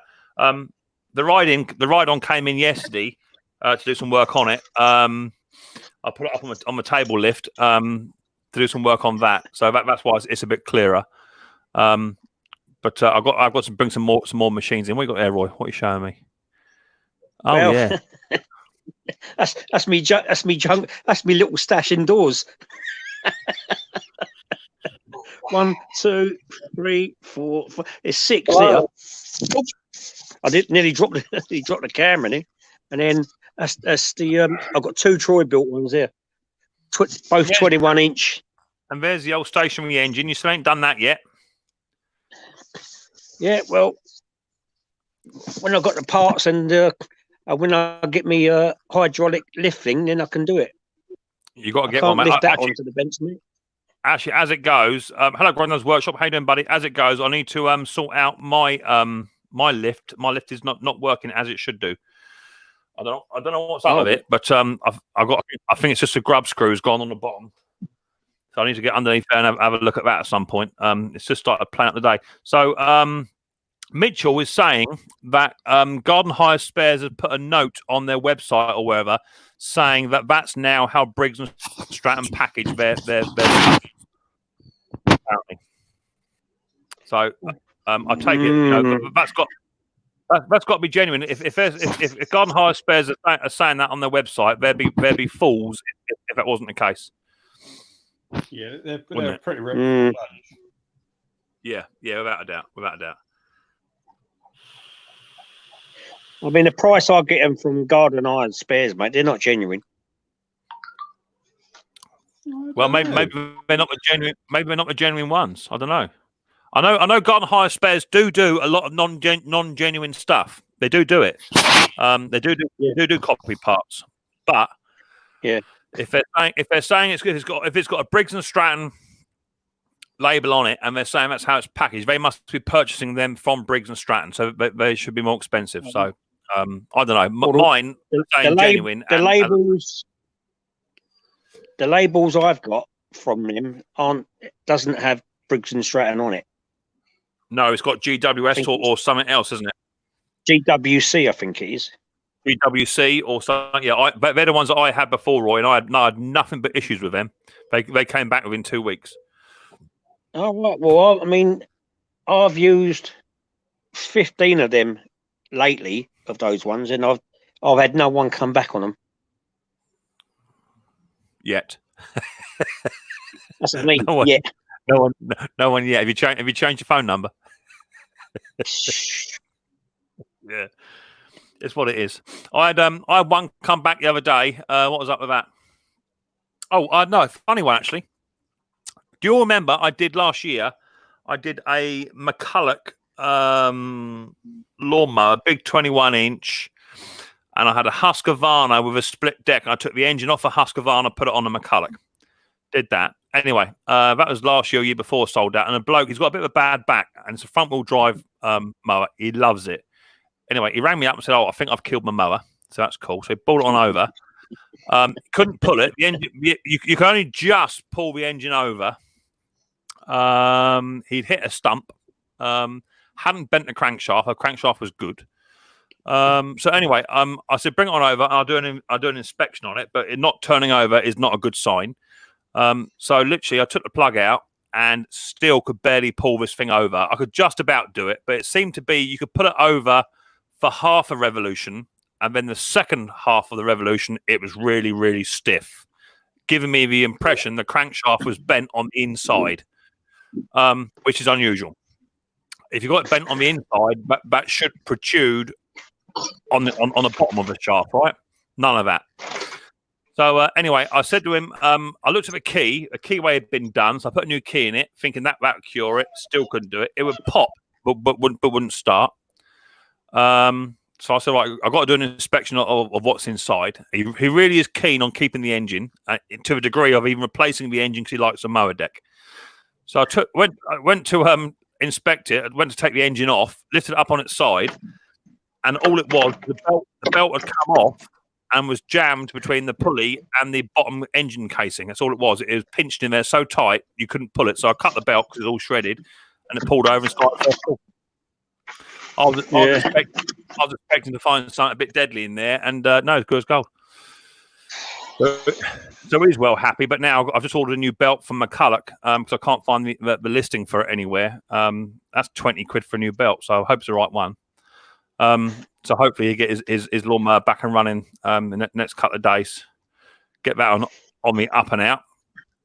There's room for 2 more in the old chat. I've got 70 in the chat. There's room for 2 more on the panel. Feel free to come on up. Otherwise, it'd just be us nerds up here yakking like a bunch of idiots. So feel free to come on up and have a chat. So what's on your agenda, Will? You just sitting indoors, couple of beers, feet up, not doing a lot? Yeah, chilling out. Yeah, good. Chilling out indoors. Work this morning. Tomorrow's day off. Just chill out. So what do you actually do for work then, Will? I work for a landscaping company, and we sell material as well. So we sell paving and that sort of stuff. And whereabouts roughly are you located? Winchester. Winchester? You're not a million miles from me then, where are you? No, you're down Selsley, Bognor way, aren't you? You're near the army barracks. I'm Bognor Regis, Is it yeah. the green jackets? The sunny part of the coast. I'm down, mate. Yeah, I'm down there. I'm not a million miles from you. Only about an hour and a half, give or take. I had a gardener snake these up the drive pulleys before you for a loop. What's that? Willie K. I had a gardener snake sneeze up the drive pulleys before and through up. Look, had a snake in there. Go on there, Roy. Yeah. I'm just put. You've gone on a ramble. I'm just going into the chat for a minute. All right, babe. See you in a bit. Now I'm just putting stuff back in my workshop. All right, babe. Mick, did you get that email you sent me? You sent an email. Mick, you get email come through, bud. Let me check the email. Let me have a look at the email, see what we got. Yeah, I think I got an email here. Let's have a look. Hi, Mick, enclosed. Okay. Mountfield. Okay, yeah, that's fine. Yeah, so that should just be a standard Woodruff key on there, mate. I'd say. I've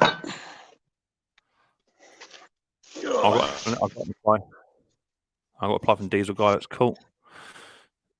Phil's photographs. I've done Phil's photographs, and I hate at 41. Currently looking to buy my. Oh, it says hate at 41.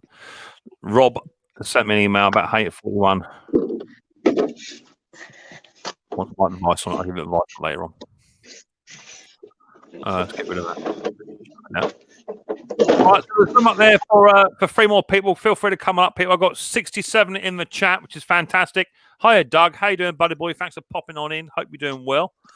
There's room up there for a couple more if you want to come on up and keep me, Will, and Noisy Roy at bay. All right, Roy.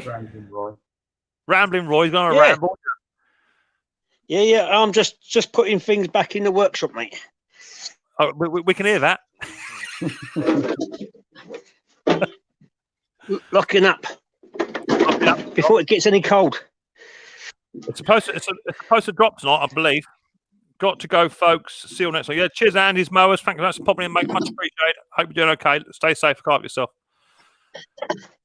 So yeah, tomorrow I'm going to get onto this rotavator and rotavator. What that's doing. I'm going to just pop the filter out, see what that looks like. What engine's that got on it, Mick? Is it a Briggs? Say again, babe. What engine's it got on it? Is it a Briggs? 6 or 6.5 Briggs, mate. Yeah. Yeah. When I first saw it, Mick, I thought it was a Honda. No, MTD, 6 horsepower, overhead valve Briggsy. All right.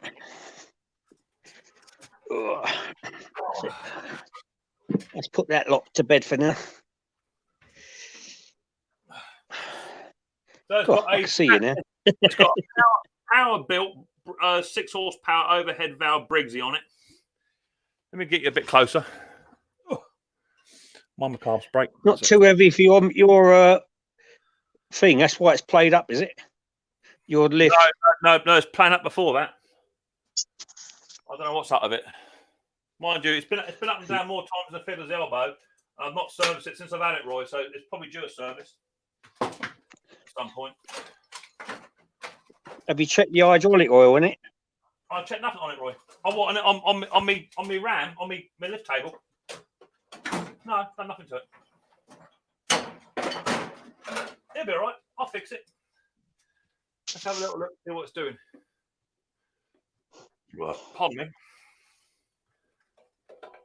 But so it was running rough or something? Not running full stop. Oh, right. It was put away. It was owned by two ladies. They're a couple, lesbian couple, right? Nice people. And one of them works. One of them works with Mrs. P in the old intensive care unit. Yeah. And they got here comes Scotty. And hi Scotty. Hello. And they got an allotment, and they said, "Oh, we bought it last year. Oh, the filter's not too bad. It's bad, but it's not shocking. It's got a pre-filter as well, which is cool. There's plenty of mud in there. Yeah. That's cool. Well, just give that a wash to pre-filter. Yeah.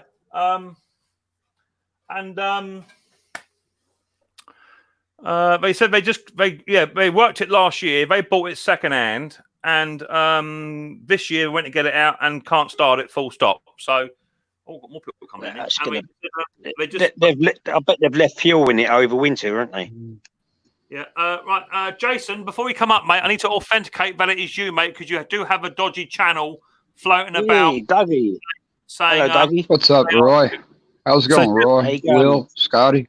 So just to authenticate, it is you, Jay. Before we come up, mate, can you just pull your trousers down and pants just so I can authenticate it is you, mate, please? Oh yeah, you've seen it before, have you, Mick? Oh yeah, that is you, mate. Yeah. Is it cold? There you go. What's up, guys? How are you? How you doing? And he did it outside. Oh dear. Jason, you need a shave. Poor neighbors. You know what? He looked like it was a little more. I watched the video, and I'd like to admit that I looked at it longer than I should have, and it looks almost. It could pass as me. It could pass as me. I know, mate. Look at mine. Mine's getting a bit long at the back there and all. So this is what I usually do sometimes. I put like landscaping packages together, especially now. I call them. Jason, is that a plastic deck mower you got there? No, here in America, it's good old made steel. This is a lawn boy. Yeah, nice. It does look plastic though. So I usually do I call it like a stimulus package, or fire your landscaper and take control over your own yard, or just become one. So they buy all these together, and they save maybe like $50, $75 compared to me trying to sell them individually. So these I got part of that epic deal, and then this one I got. The guy came to the front door, and my wife bought it. The guy didn't want to fix it, so I fixed it, and here we are. Fair enough. I mean, to be fair, so I'm sorry I have my pants on. I know you probably get excited. Look too bad, does it, Will? Looks all right, doesn't it? Nice bit of kit. Yeah, very smart. For nothing. For Jason, I bet Jason, I couldn't make your is like generators. It's always fuel related. Yeah, exactly that. Yeah. What was that, my hero? What were you saying? I said I couldn't make your stream today, mate. I was busy doing stuff.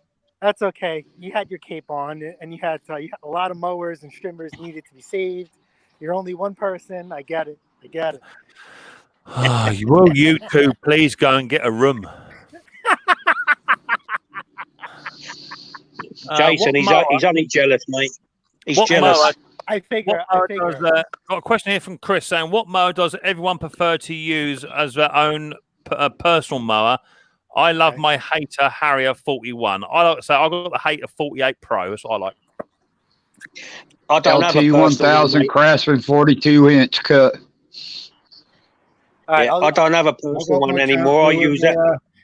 Classic. I use all the ones that I repair or service.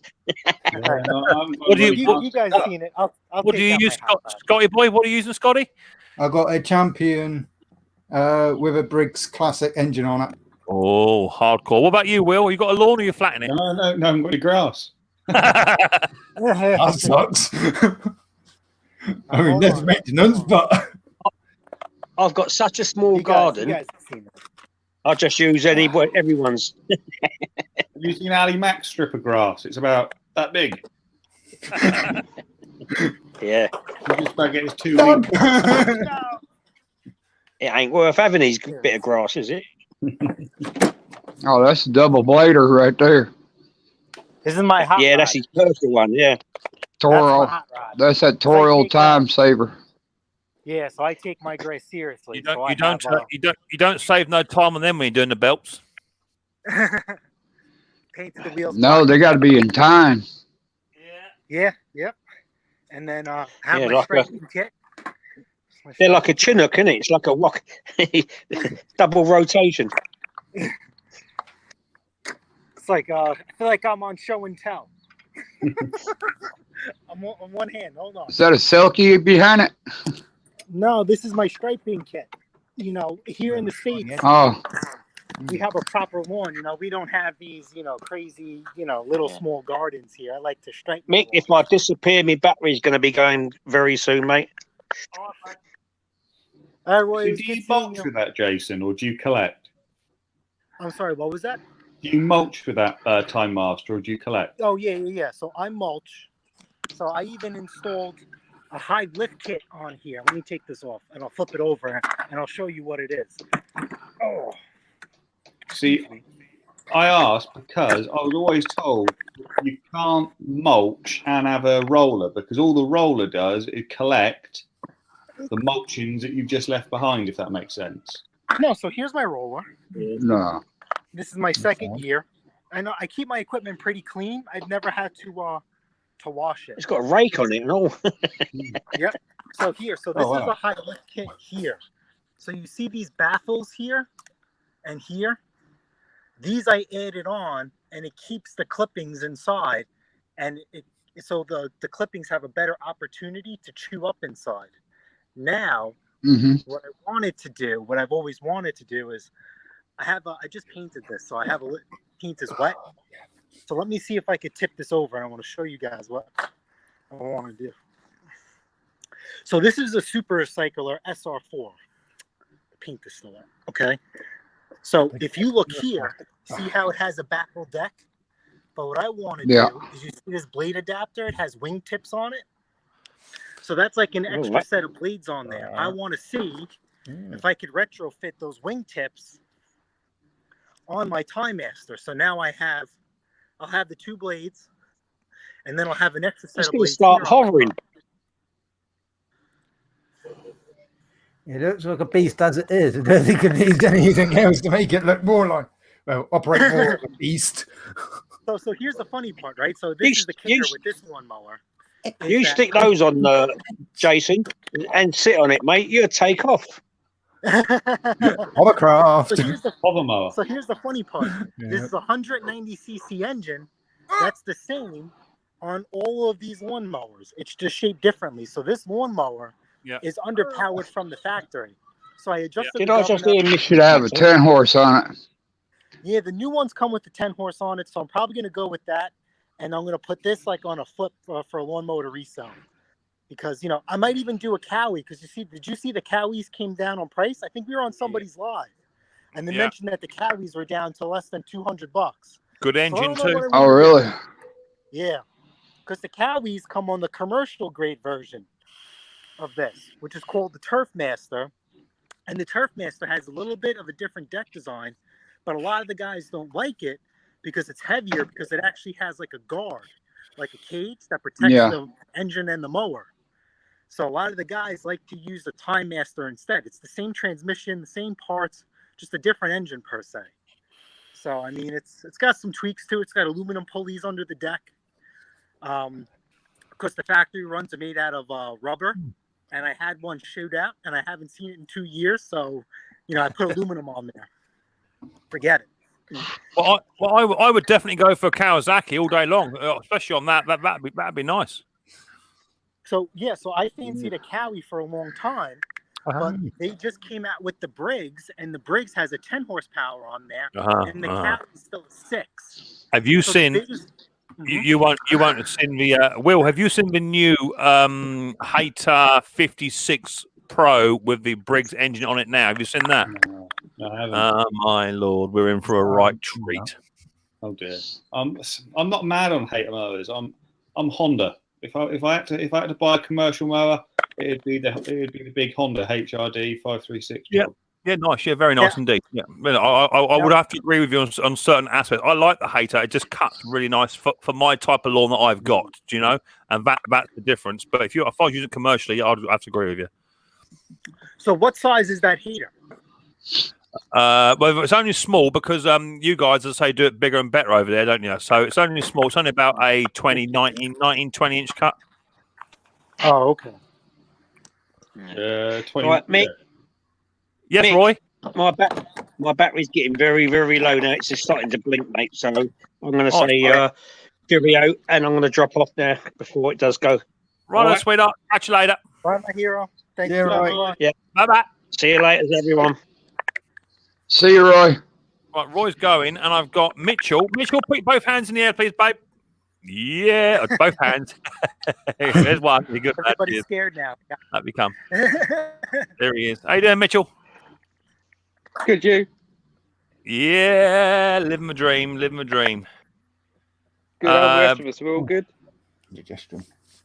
Yeah, I think they're all good, mate. They've seen rock and rolling. Pete Froud What's wants up, Mitchell? Pete Froud wants a row with you, Will. He says that the Honda gearboxes are crap. Nah. Operator error. Are you talking about the ones in the plastic ones or the all metal ones? You know, it all depends, doesn't it? I think some people think they're buying a commercial mower, and they really ain't. Do you know? I didn't know this until quite recently, but with those mowers, like the Kaz Dan arms and the Honda ones with the dog clutch, the proper metal gearbox with dog clutch in and the chain, you're meant to start them rolling, like take a step forward and then bring the clutch in. And I'm sure 99% of the problems with those gearboxes come where people slam the gear in when it's, you know, if these teeth are just in the wrong place, they've got to rub past each other. Yeah. A dead stop. You know, and you do that on 10 lawns a day for a year, and it's just going to chew the end of the teeth off, and you're going to lose the bike. And at the end of the day, if I'm forking out about £1,200 to £1,400 for a mower, the last thing I want to be doing is pushing it for one step. I want to engage with drive and go. Really? So it's like, so it's funny, if I was with you guys in the UK, right, knowing what I do and we do, what is stopping you from getting a cheap little push mower, no gears, no nothing, a nice set of mulching blades, and just sending it? I mean, you're walking those yards anyway, correct? So how light, you know, how heavy could that lawnmower be? Oh yeah, well, heavy. I'm just lazy. Goes wrong, it's very simple machine. Slap a new engine on there. That's it. Goodbye. From another junk mower. But you see, that's the difference between us and you, isn't it, Jake? You just chuck a mower on something and let it go. You know, we have a bit more pride than over here in England. No, I'm saying if the engine blows up, right? You just take the spare engine off the shelf and you put a new one on the same deck, and you're busy being again. You know what I mean? To worry about a gearbox breaking, no. Well, the difference is over here to over there is that you guys don't have a lot of the roller effect mowers. Unless how much is a roller addition on your mower? We've already discussed this. How much is a roller? Yeah, so because mine is the 30-inch, it was $200. Bull. Okay. So over here they come as standard on the commercial or on any mower with the roller effect already attached to it. So or as part of it. So for us, if you have a roller mower with a drive and the engine goes bad, you can put another engine on it. Yeah, I get that. But more importantly, if the drive is not working, you won't sell that mower for love nor money. That ain't going nowhere. Yeah, absolutely. You know, and then a new gearbox. Someone tried to sell me a Honda this week. I can't remember the make and model, but he had a Honda, and he said the drive is sloppy. You have to push it, and then it will go. But you've only got to put it backwards slightly and it will stop. And I think a new gearbox for that is about £115 off a Honda. You can't find a second-hand one. The thing with mowers over here, I don't know if you find this, Mick, but when you advertise them on Facebook, you can put in the description it is a push mower. It is not a drive mower. Hand propelled, everything. And the first dozen questions you get will be, is it a drive mower? Does this drive? Yeah. You know, you're talking about a popsy little 16-inch thing, and people still expect you to drag them up the grass. Yeah. Well, that's because you can't educate stupid, right? But that's what people are, you know. And it doesn't matter if you put on there lawnmower, self-propelled, all singing, all dancing. They will go onto advert and they will ask the question: is it a push mower? Because they want a push mower, not a drive one. It's the same thing. It's just some people are just stupid. Yeah, I advertise and put everything in capital letters: lightweight push, capital, or self-propelled capital in the title. And then when I do my ad, I'll mention it again, and I still get that question. People don't even Yeah, definitely. Honda HRH engine 536 cost £400 brand new. Variable speed pulleys and 2 belts are a nightmare. Yeah, I've just done I've got a video on that actually. It's due to come up. I've got a Honda. I got a Hater 41 Harrier with someone's making something, Doug. With the variable drive one, and I've got a video on that coming up quite soon.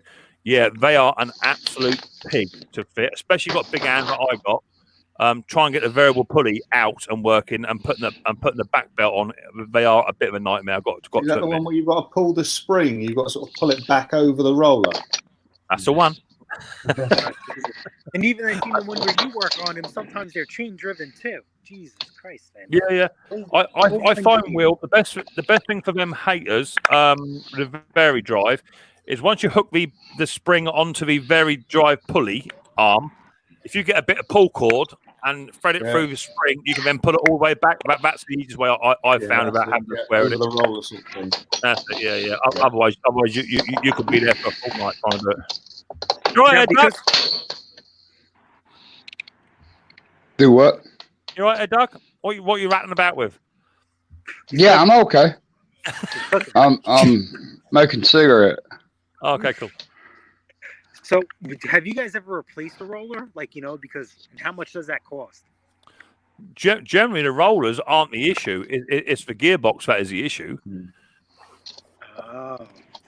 So It's just like the you can imagine wheels. How much would the rollers generally on 90% of them have just got a cog on them. You might have a bearing assembly, but it's just got a cog, which sits on that mount. But it's not that; it's the gearbox which is the issue. On the big commercial Hondas, the rollers in 2 pieces, and inside is a spline. Yeah. And they're splined onto the output of the gearbox. So I've had to replace rollers where the gearbox is the splines have all rusted and worn, and then it's taking chunks out of the roller. But that's pretty rare. Pretty rare. Oh, okay. I mean, I've even seen on the cheaper roller mowers with a steel deck. You sometimes find it, especially over here with bad weather, the steel deck rots out before anything else does. Yeah, exactly. Like when you're scraping grass off. Yeah. I know with here, people like to activate the self-propelled system while it's still on the driveway. And they drag these tires and they roll them up really, really quick. Yeah. Drive wheels are anywhere from $25 to $60, depending if they have bearings inside them.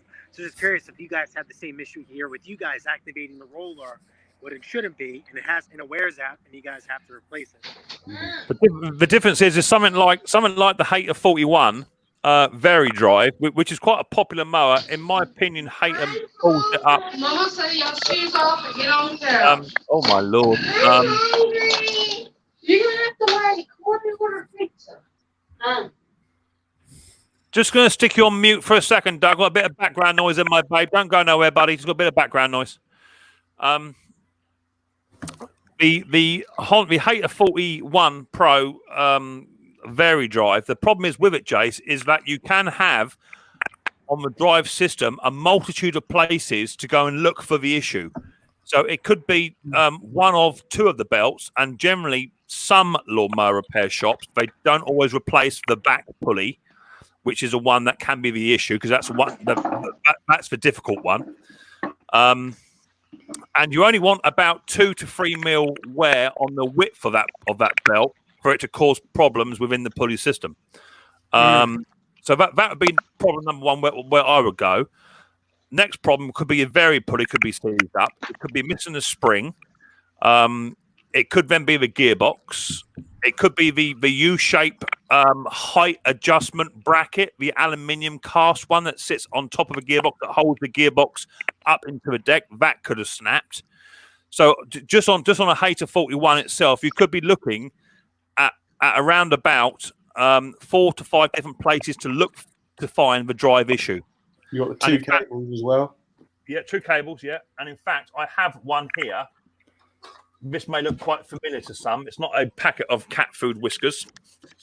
It's actually a Hater 41 authentic second-hand gearbox. Because I have one in, and it was causing problems. It was not doing what it should be doing. So I picked that up, Will, That little hater one gearbox, 15 quid. Bargain. Wow, Yeah. that's cheap. That's really cheap. That's what I thought, and for what it costs, I thought I can't turn that down. £15 for a hater 41 gearbox, that should retail at around about 50 notes. So it's his second hand and been tested. So I've got a nice hater 41 actually out in the garden that needs doing. But you know the U-shaped height adjustment bracket, the aluminium one, mine has snapped. I ordered one of those as well. And I think that will then be done. But is it just me, or did Hater put that Hater 41 engine about 3 inches too far to the front? Because it seems really out of weight to me. It seems like it's too heavy on the front end. Anyone notice that? Yeah. Hater. Yeah.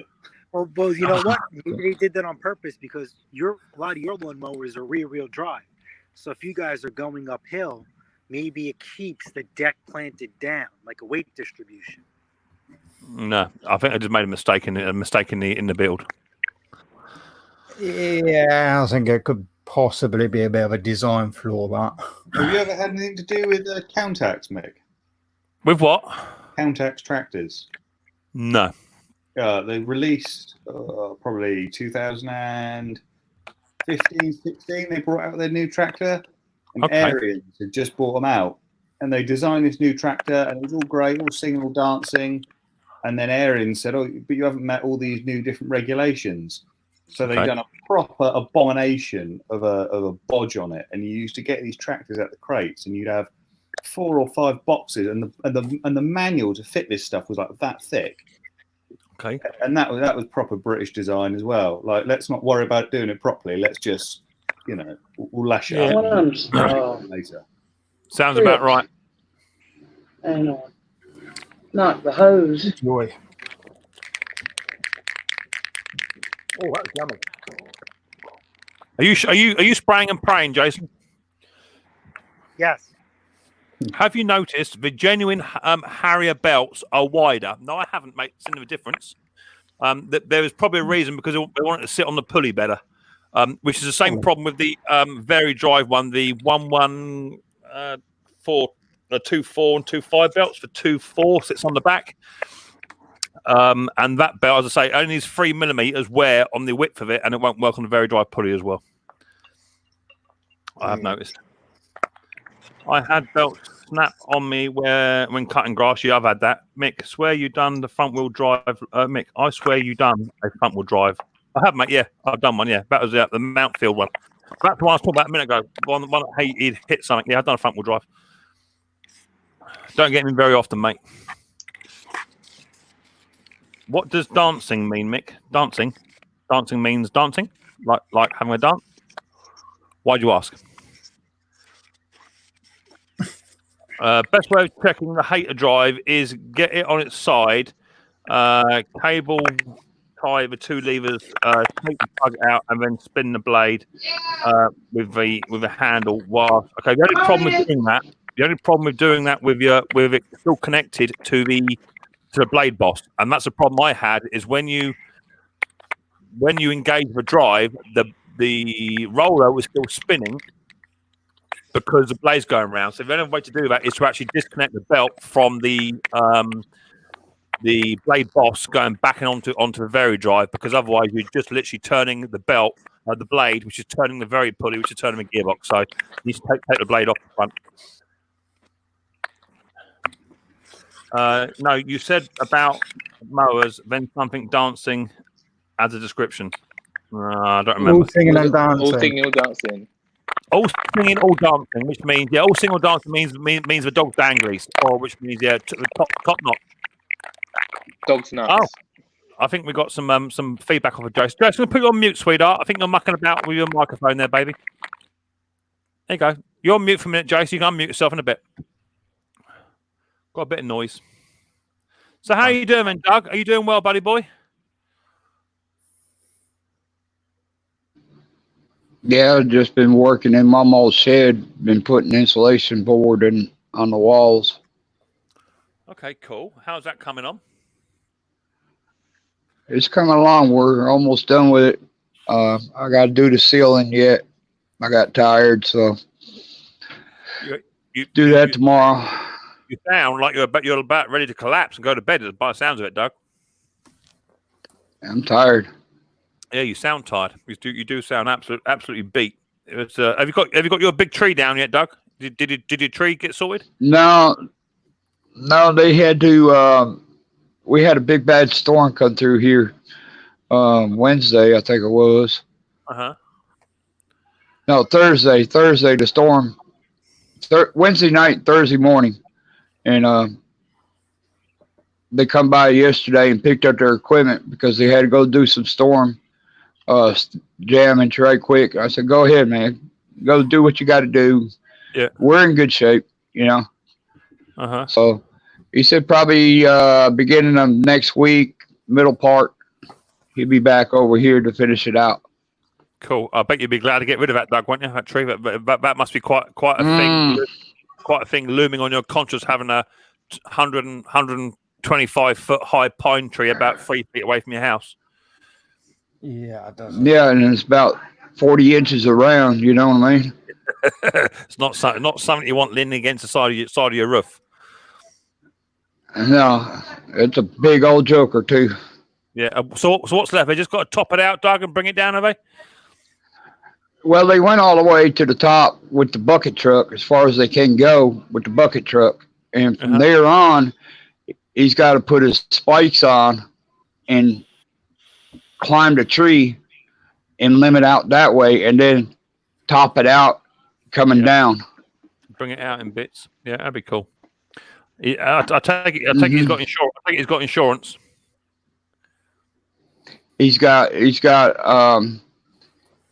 He's bonded too, insured and bonded and everything. So it's the only way I can do it. The only way I can have it done, I got to have somebody who's insured and bonded. You know. Yeah. You didn't fancy doing it yourself, and Doug? Oh no! Oh no! No. So no how are way. you? How you doing, then, Mitchell? How you doing, buddy boy? Yeah, I'm good. You? Yeah, I'm rocking and rolling. So whereabouts are you located? I'm Essex. So I'm on the old coast. You're Essex boy, are you? You're up in Essex, huh? Yeah. If you tell me you got a Range Rover, you're going to get dumped in the basement. You know it, don't you? Oh no, I haven't. I've got to say it. That's cool. Along or Passat, yeah. So, what's your line of work, then, Mitchell? Are you into machines, or are you just sort of mooching through?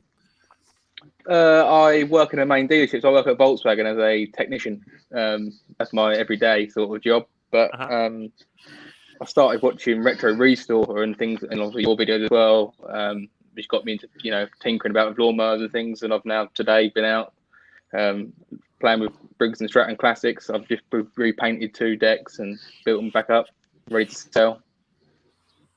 Good lad. So what you Good lad. What was that? What are you working on at the moment? Today I've just finished working on a Briggs. Well, it's a Briggs and Stratton Classic, but it's the Sprint 375. Just a little. It was a Sovereign 40 centimeter cut. Yeah. Push mower. Nothing special. But that was good. Just need to advertise it now. Yeah. Okay. So have you ground it right back to bare metal, rust treated it, and all that sort of good stuff? Oh yeah, back flappy disc on a grinder. And back tan as well. You have been watching Mr. Butler. I have. Yeah, I use I don't use back tan. I use Q-Rust. Hammerite is what I use, a Q-Rust Hammerite version, which is pretty good. Martin doesn't rate it as well, and is probably right, but it's affordable and does a job for what I need it to do. So you put some undercoat on there and you primed it all up and top coat and lacquered it and all looking spanking. Yeah, it's looking good. Well done, you. That's what we want. Have you got any pictures of it? I have my old on my phone. Email them over, mate. Email them over. Let me get my old. There's my email address down there somewhere. Mitchell, do you have a YouTube channel? There's my email address. I've got a YouTube channel. There's nothing. Well, there's a few videos on it when I was a little bit younger. And going to like car meets and things. Obviously, I enjoy cars. I enjoy machines and anything, But good. Nothing on there to do with lawnmowers as of yet or anything like that. Uh-huh. I'll send them over to you. Buzzmate. Oh, we got someone's just on. Oh no, here we got. I've got Phil trying to come back in. I suppose he's got out the bath, or he's still in the bath. What are you munching on there, Doug? Looks like you got a bit of pizza going on. Got a Domino's pizza, double cheese with mushrooms. You're a pizza slut, you know, don't you? Oh, pizza. Oh, yeah, that do me. But see, that looks yummy, but all it's saying to me is acid reflux. That's all it's saying. Acid reflux. I'll be on the floor doubled over. I'm telling you. Yeah, me both, but not acid reflux. Yeah, I absolutely adore Domino's pizza, but do you know what? It just don't like me at all. And I'm a pizza slut, so I will have the stuffed crust with the hamburger bit and all. Yeah, I have all of that, and just bring on the pizza. Maybe it's what you're having on it, Mick. No, it ain't, bruv. I tell you, it's just that if I have a Pizza Hut one, it's just the thin one. I'm all right, not too bad with that. If I have the fat one, I'm done. Where can I get a carburetor? Here we go. I've got a question here. This is a good question. Where can I get a carburetor gasket for an Atco Commodore B17? Now, someone actually asked me that question just the other day. They emailed me. Peter, were you the same person that emailed me the other day about the Commodore gasket? I think it might have been. Pete. I'm sure. Now, here's a Commodore engine. That's a make of it. I think. Let me check my emails. I'm sure somebody very similar asked me the same question just the other day. Peter, it was the same person. So Peter's asked the same question before. Who we got there? Hat on, please, young man. Thank you, baby. Up you come. Is that the one with Atco's own engine on it, Peter? Yeah, it's an Atco engine on it. Yeah, I've seen. In fact, I've got photographs of it. I think. Let me show you photographs. I'm sure Pete won't mind. Hang on, bear with me. Let me find the email. Philip Hardy. Where's Peter? There he is. Let me fire it up. Oh, I've got the carburetor. Let me double check. I'm not sharing no information out that I shouldn't be sharing because that would be wrong on me. Oh no, he's just literally sent me the actual carburetor itself. And a photograph of the lawnmower is upside down. I don't think I can rotate it. No, I can't rotate it on here. I can't even zoom in, actually, funnily enough. Oh, I might be able to zoom in if I go onto share screen. Let me share the screen up. Let me get rid of that comment first. So yeah, he sent me the same question just the other day. And I wanted to see what make of engine it is, because they do differ, as you know. Share screen. Where are we? Share screen's down there. Click that one. Click that one. And then go to my emails in that one. Into that one. Yeah. Are you seeing that? Ooh. Hang on. That won't let me zoom in. That's weird. So there's a carburetor. It's there. There's the carby. It won't let me zoom in. It gives me an option down here normally to zoom in, but it won't let me zoom in. Must be the thing is sent, but I can't see a lot on there. No. And there's the other carby there. Looks similar to what you get onto like a Suffolk Punch or something like that. Exactly that. It does look like the country carburetor. Is enough. Yeah. So what's to get a bit of gasket paper and tap it out yourself, I reckon. And do you know what, Will? I'm so pleased. Will, I'm so pleased you're here. I tell you, because it's so nice to talk to somebody that understands. Yeah. Peter, when you come up against an issue like that, buddy, it pays just to go onto Amazonian, right, and just buy or eBay and buy yourself a little pack of gasket paper. You get it all different widths. I've got about 5 sheets here, all different widths, right, and then on top of that, you buy them, and then buy yourself a set of centre punches for them, which I think they're about £4.50. They're not a lot of money, and all you got to do is put the carburetor, draw around it, or put the paper on top of the carburetor, and with your finger push around to make the template with your thumb, trace round it with that, and when you take it off, you'll see it scored. Get a Stanley or scalpel out, and cut it out. Put your punch holes in, but they're cut exactly right, and you've made your own gasket. And then what you can then do is you can then make duplicates up. So if you're having issues with carburetors, that's what I do. I've got a couple of Zenith ones which I've done. That one's off of a Honda, and I've already marked another one out to be done. And that one there I've cut out. That one I've used. That one I've cut out, and I've written that down in my drawers, Honda, whatever it is. So if ever I get that engine in again, I've got a template of that gasket which I can then just draw around here, boom, make another one up. So if you can't buy them, you can do as well is Mick says about marking it round with your thumb with a greasy mark. You can do it that way, or if you're a bit careful, you can get the ball end of a ball peen hammer and tap it around, and then the sharp end of the carb will actually start and into the gasket paper, and you should be able to just free it off with your fingers, and it'll be almost perfect. So he says it's rubber. It doesn't matter if it's rubber, mate. As long as you've got roughly the right thickness of paper, whether it's rubber or not. If you put gasket paper on there, I've made them out of cereal boxes before, Kellogg's cornflake boxes. I have too. Yeah, exactly that. I have too. As long as it's roughly the right thickness, you'll be good to go. And literally, the paper will do a job. So buy some gasket making paper and make your own. It's that job. When I used to work on the river as a young lad, sort of 15, maybe even younger, 11 maybe, that was one of my jobs once a month because we used to work on Stuart Turner inboard 4-stroke engines. You had to crank with a starting handle. That was my job, was to make gaskets once a month, and I'll spend the entire day making carburetor gaskets, intake manifold gaskets, the whole shebang. That was my job. I had to make about 20 of each. So it can be done. You can also smear oil on the surface and press to the gasket paper exactly that. We've got lots of people coming in now saying how to do it, but that's exactly it. Yeah. When you offer it up, you can put a bit of Haldite on it as well. Definitely. The jointing compound, and that will just help it grip. He says it's really fine. He says it's really fine, about 1 millimeter thick. Let me get my old calipers out. Hang on. Here's my old calipers. You can just buy a set of papers, and it gives you different thicknesses. So I've got a set of calipers here. Let's just zero that off. Turn that to 0. That's it. Let's have a little look-ski. Let's have a little look-ski. That's 1/2 mil. That's even thinner, but just tell by the feel of that. There's 2 there. That's even thinner, I think. Yeah, that's 1/4. So it might be that one there then. That big boy. There you go. It's 1.1 mil. You'll get away with that. So yeah, the thicker one out of all of them, that's one you'll get away with.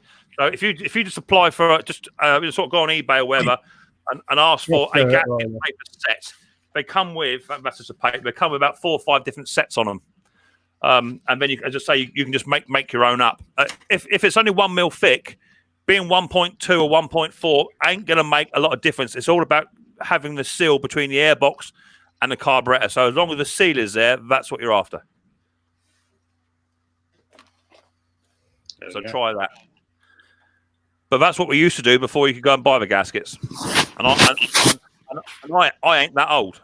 Sometimes you get, I've got this Suffolk punch over here, which has got a Zenith on it. And I don't have no gaskets for them. You can still buy them, but I should just be making some out with gasket paper.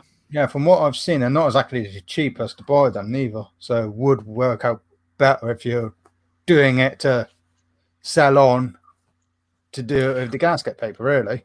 Well, I mean, gasket paper is exactly what it is. It's designed to make gaskets. So it's not a cheap alternative. It's what people do. For stuff that is obsolete, it's a workaround, and it works. So what have you been up to, then, mate? Down there, what have you been up to? What's your name? Harry, innit? Harry. Yeah, Harry. Harry. What are you doing, Harry Potter? You been all right? Yeah, good. Thanks, Mick. You in bed, are you? Yeah. You're only a young lad. You should be out. You should be out. Oh, you can't in lockdown, aren't you? You should be out chasing the birds about. What have you been up to, buddy boy? You been up to much? Yeah, I had a busy day today, to be fair. Well, let's hear about it. 5 streamers in for a service. 2 were bogging down. Oh, when the spark arrest, the screens on, and they were really clogged. Yeah, the other three were just basic service. So did you take the spark arresters out and clean them and put them back, Yeah. or did you just leave them out? Yeah, I got one of them propane torches. I'd had one of them off eBay. Before that, I just used to use like a small wire brush. And what type of strimmers were they? 2 Ryobis, a McCulloch, Husqvarna, and a Still. Well, you're all right glutton for punishment. You aren't you? Having the McCulloch strimmer in. I'd have thrown that straight over the edge. Oh yeah, it's one of them trim Mac 210s, horrible thing. Yeah, much cop. I've got a Still just come in. In fact, I must go and get it in a minute. It's up top of the garden. I've got a Still. I don't know what it is. It's either 30, 38, or it's a 55. Or so. I don't know what it is. Yeah. I mean, looked at it. But he's the customer complaint. I would have thrown away those Ryobis. Oh yeah, Yeah, horrible. Can't yeah, stand crap. them. The customer came in with a complaint that the throttle assembly wasn't working on his Still strimmer. Oh, that's cool. So bring it in. I'll look at it, and it's missing. It's missing half of the bits. He's already to go. The engine is not attached to the shaft. It's not. It's not on there. It's not a good sign. So I'm not really quite sure what he's been doing with that, but that's next on the bench after the Rotavator. I hate it when people. Okay, so I've got another story, right? I had a customer came in. Sorry to cut you short, Harry, but did you get them going all right, mate, in the end or not? Yeah, they all went about 6-ish. So were they services came in already running, which you just had to service? 3 of them were. 2 of them were running repairs. Okay, cool. That's good. Okay, because in my book there is a difference. When someone says, "Okay, you service this," my first question is it running? Yeah. If it ain't running, that ain't in service. Cheers, Monica. No. Thank you, honey. So I had a gentleman come in just the other day, right? I know I'm pretty sure, 100% certain he is a traveller gentleman. He's a nice fella. Had no problems with him, been good as gold. He comes in from time to time, drops bits and pieces off for me to get running, and I've sort of come to the conclusion that that he buys stuff and then tries to sell it on to make a bit of a profit. That's what I'm getting, right? Okay. So anyway, he's bought a Sovereign in with a little plastic deck, and he's bought this in. He bought a strimmer in. He bought that in. And I'm charging him a bit of money here and there. Not making a lot of money on him. And anyway, the other day he bought in this Sovereign lawnmower. So I got a Sovereign mower. He said the drive is stuck on, and the pull cord doesn't work. Can you fix it? I said, well, I'll have a look at it, and I'll let you know. So he bought it in. This mower must have come from 1972. Plastic deck Sovereign with a Quantum or something on top, right? So anyway, I pulled the pull cord, and it's just pulling. It's not actually catching the engine at all. Full stop. Right? It's not doing nothing, right? So it's loose. So I'm guessing the spring's gone. Something along that line, yeah. So I took the pull cord assembly off, and the 2 dogs, the dogs, the claws that come out, they're not in there, right? They're not there. So they're not in the cup either, because normally if they break off, they sit inside the cup, don't they? Yeah. So they're not in there. So I rang him up. I said, this mower, when was it last running? Yesterday. I said, you sure about that? He said, yeah, yesterday. I said, did you take the pull cord assembly apart? He said, no, I haven't touched it. I said, well, the 2 dogs are not on there. They're missing. So not quite sure what's gone on. So I took the lawnmower up on the side, and there's no fresh grass on this deck. There's no fresh grass. So I said, look, you're pulling my plonker here. This ain't happening. So then he said, well, I lent my lawnmower to my mate. He cut his grass with it yesterday, so maybe it broke when he had it, right? I said, well, find out, because the bits that you need are not here. So I've waited for a phone call back. He said, yeah, his mate didn't touch it, right? Okay. So as it goes, I got a spare. Who did we lose? Lost somebody. I've got another gentleman here. This gentleman here is a mate of mine. His name's Johnny. And he lives down the road from me. He's coming up. No swearing, Johnny. There he is. How you doing, Johnny boy? Hey, buddy. Doing good, man. How you getting on? Yeah, flat out, brother, flat out. So this is my mate Johnny. He lives just down the road from me, and his missus is mates of my missus and my mates and what have you. And he just bought a lawnmower off of a professional lawnmower service man. How's your lawnmower running, Johnny? Sweet as a nut, man. Well, that's Who's because I buying sold it. That's because I bought it for me. What are you on about?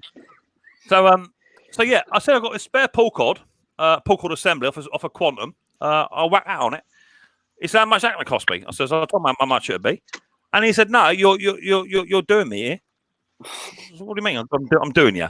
I said, "No, you need to have this pull cord fitted, otherwise, it ain't going to happen." So he said, "No, I'm not happy about it." I said, "Okay, fine. I'll put it all back together and come get your mower and what have you." Yeah. He said, "Well, is it working?" I said, "Well, no, it won't be working with bits missing, will it? It's got the 2 fingers are missing on it, so it's not going to work." So I got a right row with him.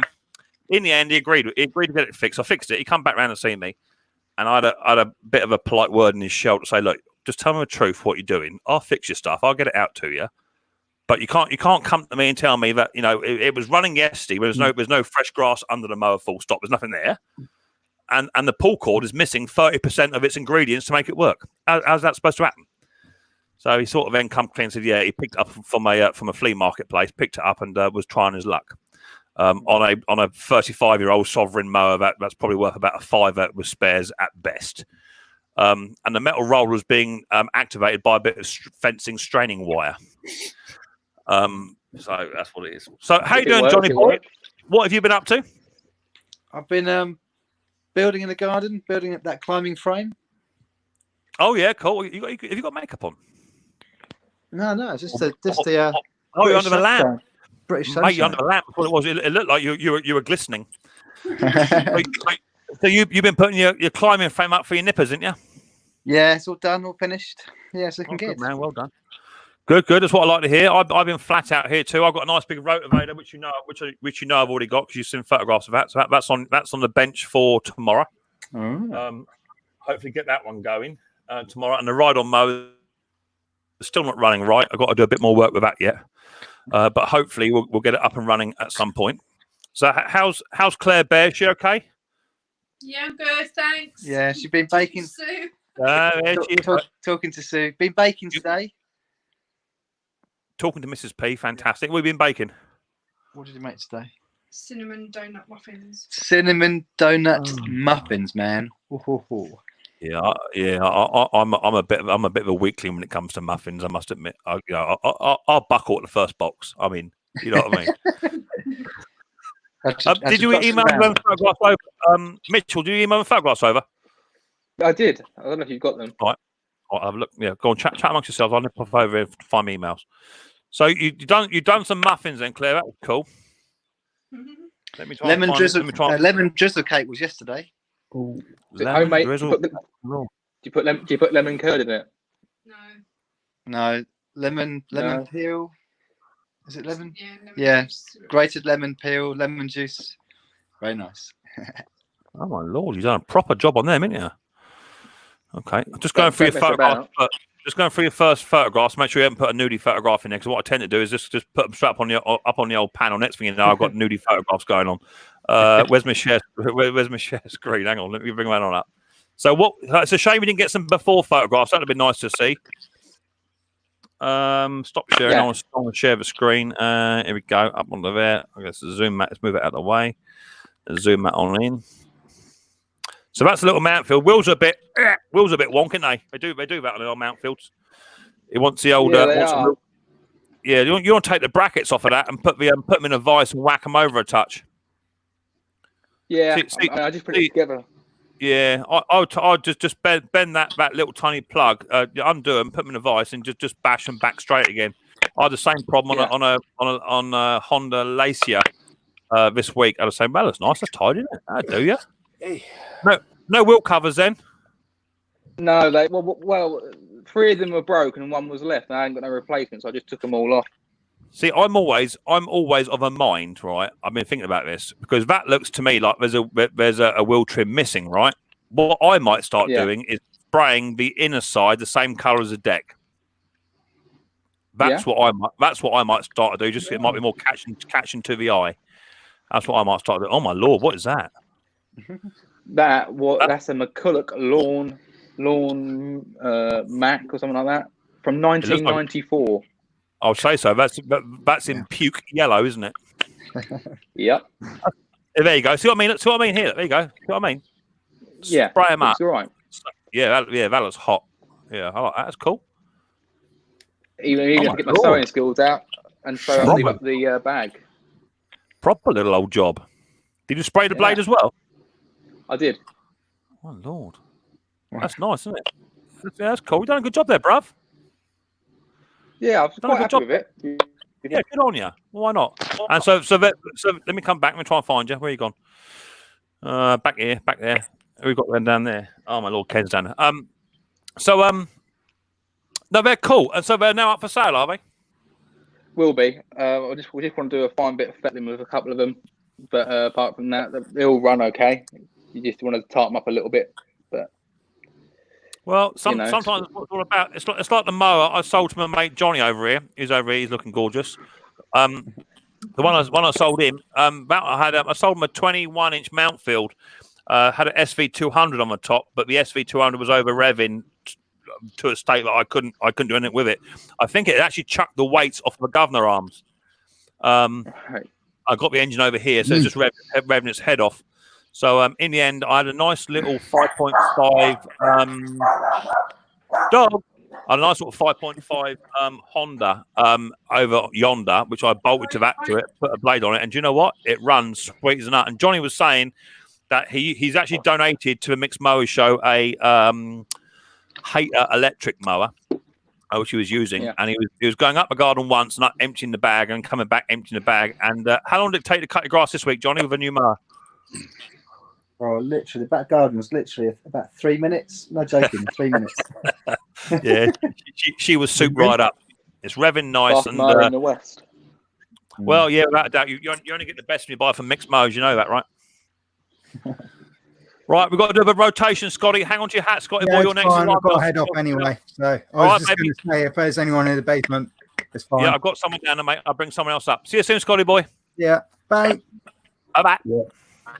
Scotty's gone, and we've got... go on, Mitchell. You've got to say something to say, mate. No, mate, go, carry on. Okay, cool. Who got down there? Kenny boy. Hands in the air, Kenny. Yep. Up you on, come. You coming up, Ken? I'm trying. There you go. Hey, oh my God, you got a hat on. Oh, good. Yeah. Got somebody else from Sun's the out. United States in here. The sun's out, so I gotta keep the sun off my neck. Sun's out, guns out. Hey, Ken, how you doing, buddy boy? Taking a break, Mick. I did 2 tractors, 2 mowers already. I got 4 more out there waiting, so I figured I'd take a... Brother, I do all that before I even get out of bed. Ken have a bit of delay.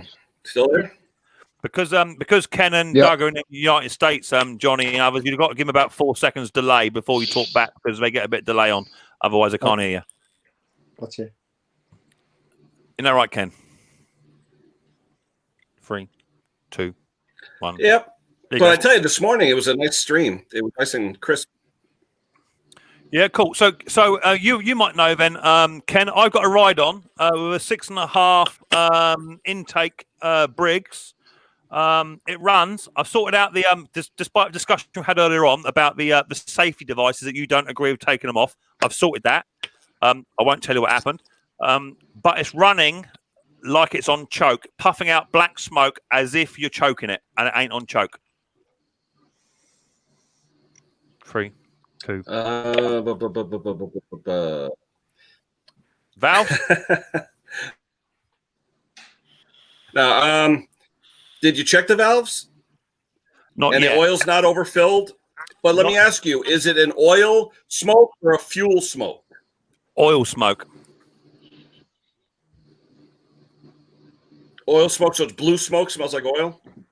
Yeah. Because oil smoke, usually head gaskets on those when they start to go. Yeah, I Blown don't. head gasket. Blown They head don't- gasket. I really They'll do. go very small, and they'll start as they warm up. They'll start to smoke a little more, but then when it's cold, it won't smoke at all. Really, Yeah, well, this is smoking from first second. I don't think it is head gasket. I really don't think it is. It's not showing any other signs that it is. But have you had the plug out? Yeah. Okay. So initially, it wouldn't even start because it started on what Ken loves, the Torx spark plugs. It had one of those in it. Took that out, and I stripped it for a NGK BPES plug, and it fired off the bat first pull. So definitely the plug was an issue. I've now put a new plug in it, and that it starts and runs around the garden, no problem. I've had Riley Boy on the back of it turning around the garden, which is cool. But it's just puffing out smoke like you're choking it. And as soon as you go to choke it, it will cut instantly, which tells me it is carburetor.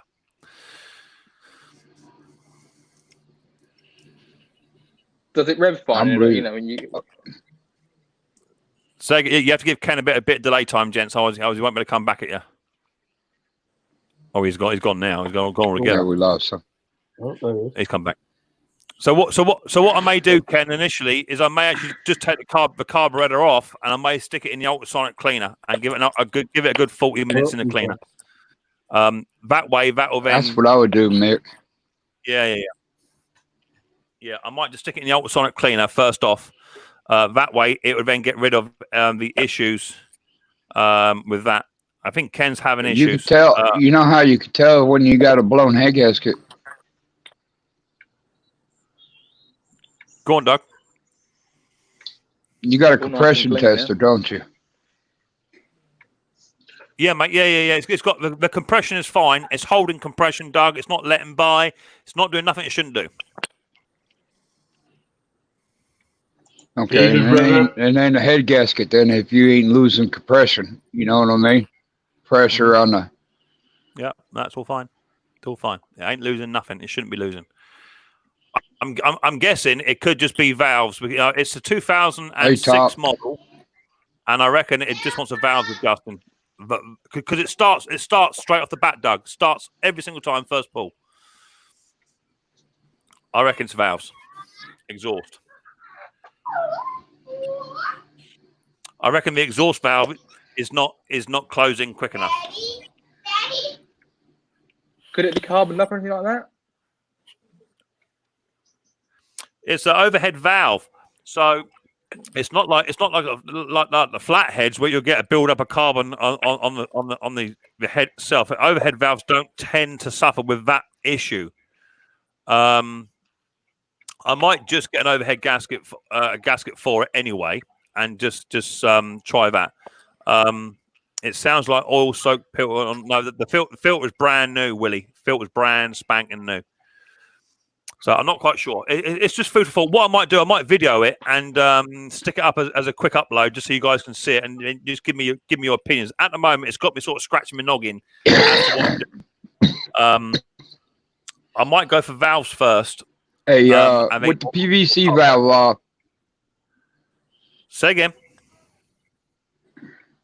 With the PVC vat off from it while she's running, is she puffing any smoke out of the PVC valve? No. Tube? No. It's straight out of the exhaust. It ain't rings. No.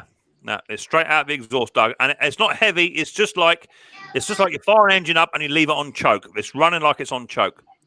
But the flap is wide open. What do you think, Johnny? What do you reckon it could be? I say it's carburetor. I reckon it could be the flux capacitor. I think the flux capacitor's gone. I might send it over to Phil, because Phil can generally fix an engine inside 12 months. What do you think, Phil? No problem. Send it over, mate. Now I've got my valve lifter. I can do it. Valves. I'll even regrind the seats for you, mate. Yeah, Phil. Yeah.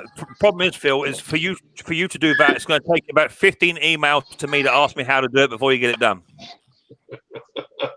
Think of all the information coming in. Well, one day, I'm going to go for carburetor clean first. 60 degrees, half hour each side. Give it a clean carburetor clean. It could be the carburetor is stuffed. If the carburetor wasn't in good condition, it's got very similar to a Tecumseh carburetor, not Tecumseh, Quantum carburetor on it. So I don't have no spares, but I might just try and and do the carb first. Really have no idea about anything fixing things. Okay, no worries. Is the plug oil fouled at all? I'll have to have a look, Ken. I'll have to have a look. A brand new plug went in and it fired lovely, but it started playing up from second one. So I don't think it'd be a problem with the plug being all fouled. Or are you trying to suggest that it could be a problem because the plug is getting too much oil on it? Do a leak down test, could do. Is it overhead cam? Yes, mate. Is it overhead cam? Overhead valve, not cam. Yeah, I beg your pardon. Yeah. He's saying head gasket. Rings on the piston is what Dirt Rider's saying over in Indiana. Rings on the piston line got stuck, Mick. I don't know. I don't think so. I got feedback from someone. Someone's got feedback. Who we got feedback from? Yeah, feedback from somebody. No idea.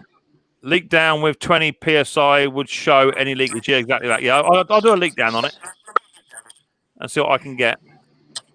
Trying to find out who's on the phone. Could be Johnny Boy. Give me a bit of feedback. You on a phone, and John. Let me just try you, John. Yeah, you, Johnny Boy. You got feedback coming on because are you on a phone, Johnny? I am, buddy. Yeah. Yeah, they don't like it. You got feedback coming, baby. So yeah, okay. I'll do a little video on it and just to see how we get on. I've got other stuff pressing to get on with. I've got other mowers like this little SV200. Looks very similar to your one, Johnny. One I told you, big mouthfeel. Oh yeah. I've got to sort that one out tomorrow. Get that one rocking and rolling. Pete Farrell's going to send me a new wiring loom for that and a new battery, which is cool. I mean, we've got stuff at Punch to sort out as well. So I've got find it difficult to find anything for sale at the moment, mate. Yeah, you're not alone, buddy boy. I scoured my normal sites yesterday or day before. There's nothing out there, baby. There's nothing out there at all. People asking silly money for it as well. Well, it's mainly them boys it's mainly them fellas up in Essex. They want an arm and a leg for mowers, don't they? That's a problem. Well, funny enough, round here, there's a couple of people, you could almost call them competitors as such, and they're selling them, not like a full refurbishment, but just service and maybe wiping them over with, a rag or whatever, and, selling for £30-40. And I can't really compete with that. Yeah, I hear that. And that's why when I sell mowers, I sell them as fully serviced and tested and what have you. That way, you stand half a chance of competing with the fools. What's it? Well, in the advert, always put, in bold letters, use genuine parts, fully serviced blade, sharpened and balanced.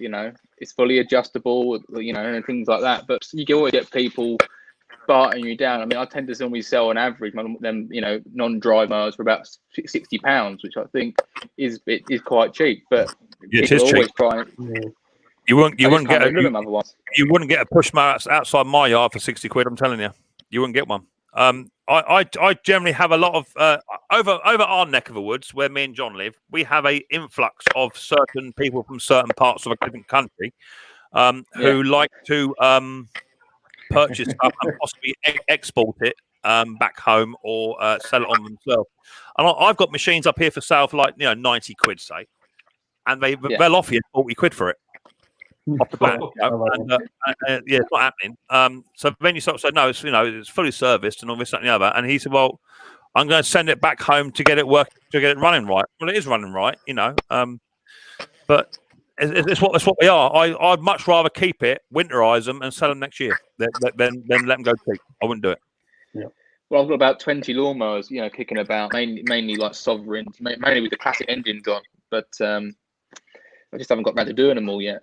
But with this lockdown, mate, you're not a million miles from me, mate. Put them in the back of your old wagon and drop them around. If you're having problems getting through them, drop them down over here. I'll soon get through them. I'll do you a deal. I'll do you a deal. £5 a mower. £5. It make you deal on the rotavator as well. What's that with you? £5 a mower is good money. You can't turn that sort of money down. Hey, Mick, say goodbye to Ken for me, will you? I have, buddy. I put my thumb up to him. I did put the advert up there. Yeah, tell our Ken boy, look after yourself, mate. I'll see you soon, mate. Look after yourself now. I've been on eBay and I've been on Facebook, and I've been on Shipok, and I've been on Gumtree. They're the 3 or 4 sites that I mainly use, but my contacts that supply me with stuff, because the tips are closed, can't get them. That's a problem. Predominantly, 90% of my mowers come from a recycling centre.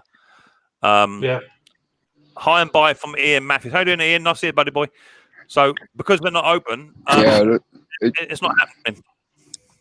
The problem I've got is one of my it's closed over here too, Mick. Recycling place. Is it, Doug? It's a pain in the backside. They are talking about reopening back up with restrictions, and I hope they do, because it's affecting me. And I can't rely on someone like Facebook where you say wanted dead or alive mowers, because people will just chuck out their crap and they expect you to pick up their stuff, which is okay. I don't mind stripping mowers down, especially if you take the Briggs Flathead Classic. Set of governor springs, they're £6 a go, ain't they? A coil, but there's another 15 quid. Pull cord assembly £20. Tank and carb £20. So you can get the money out of it. But I don't spending my day stripping down 15 mowers. I want to be doing a mower up and bumping it out and making twice as much money in one day. You know what I'm saying? Yeah. I got a 20-foot trailer out here full of scrap, from different mowers and stuff like that. You know what I mean? And they're closed up. I can't get my trailer unloaded. Just a matter of interest, guys. Matter of interest. Is it like me? Have you got a garage or workshop full of spares or motors that have never quite come together? Dogs, as they call it, or you buy a puppy. I don't. I've got a shack. I don't tend to have a big yard full of broken engines, Phil. I tend to repair mine and sell them, mate. Not like you. Oh, that's hurtful. Well, Are you going to work right, Mick? Can't hear him. He's gone very quiet. Say again, Phil. So you working tonight, Mick? Not on a Friday night, sweetheart. No, don't work Friday nights on a railway. Oh no, of course not. No, we don't. Oh, hell, it's Saturday night, isn't it? Yeah, Saturday. Yeah. No, I'm working tomorrow morning. I'm up at Gatwick Airport tomorrow. Oh, Scott Keller's coming to the house. How you doing, Scotty boy? Nice to see you. So, have you got ample spares and Phil, or what? No, not really.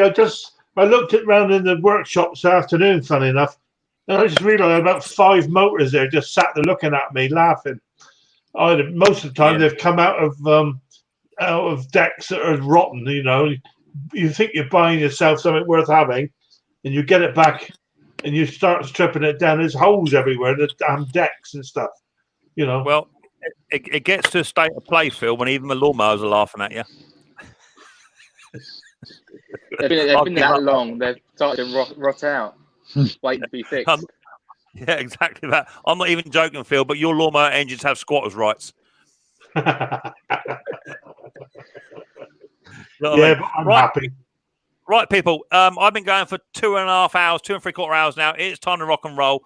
I've got to go and see Mrs. P, go and give her a cuddle and a squeeze, have a cup of coffee, and go and say hello to her. Otherwise, we're down there all night long chatting. So, Mr. Briggs is trying to come in as well. Too late, Mr. Briggs. You're 15 seconds too late, buddy boy. I'm just off, mate. So, thank you very much, Doug. Thank you very much, Harry Potter. Thank you very much, Mitchell. Johnny Boy, nice to see you. Thank you, Phil. If you start hitting the old red button down below, it says leave studio. That'd be cool. Thanks for coming to see me. Much appreciate it. Thank you for everybody in the chat. No worries. If you can give me a thumbs up on your way out, that'd be much appreciated. It helps us grow my channel. Better my channel does, the better content and stuff that you guys and girls get. I'm currently sat at 73 thumbs up and 4 thumbs down, which is absolutely fantastic. Give me a thumbs up on the way out. Much appreciated. And I'll catch you all on the next episode of Micks Mowers very, very soon. Look after yourself, stay safe, and make sure you look after other people that are around you, and try and dodge this horrific thing that is going around at the moment. Just look after each other best you can and stay safe. And I'll catch you on the next live stream on Saturday night. I'll see you all soon. Take it easy.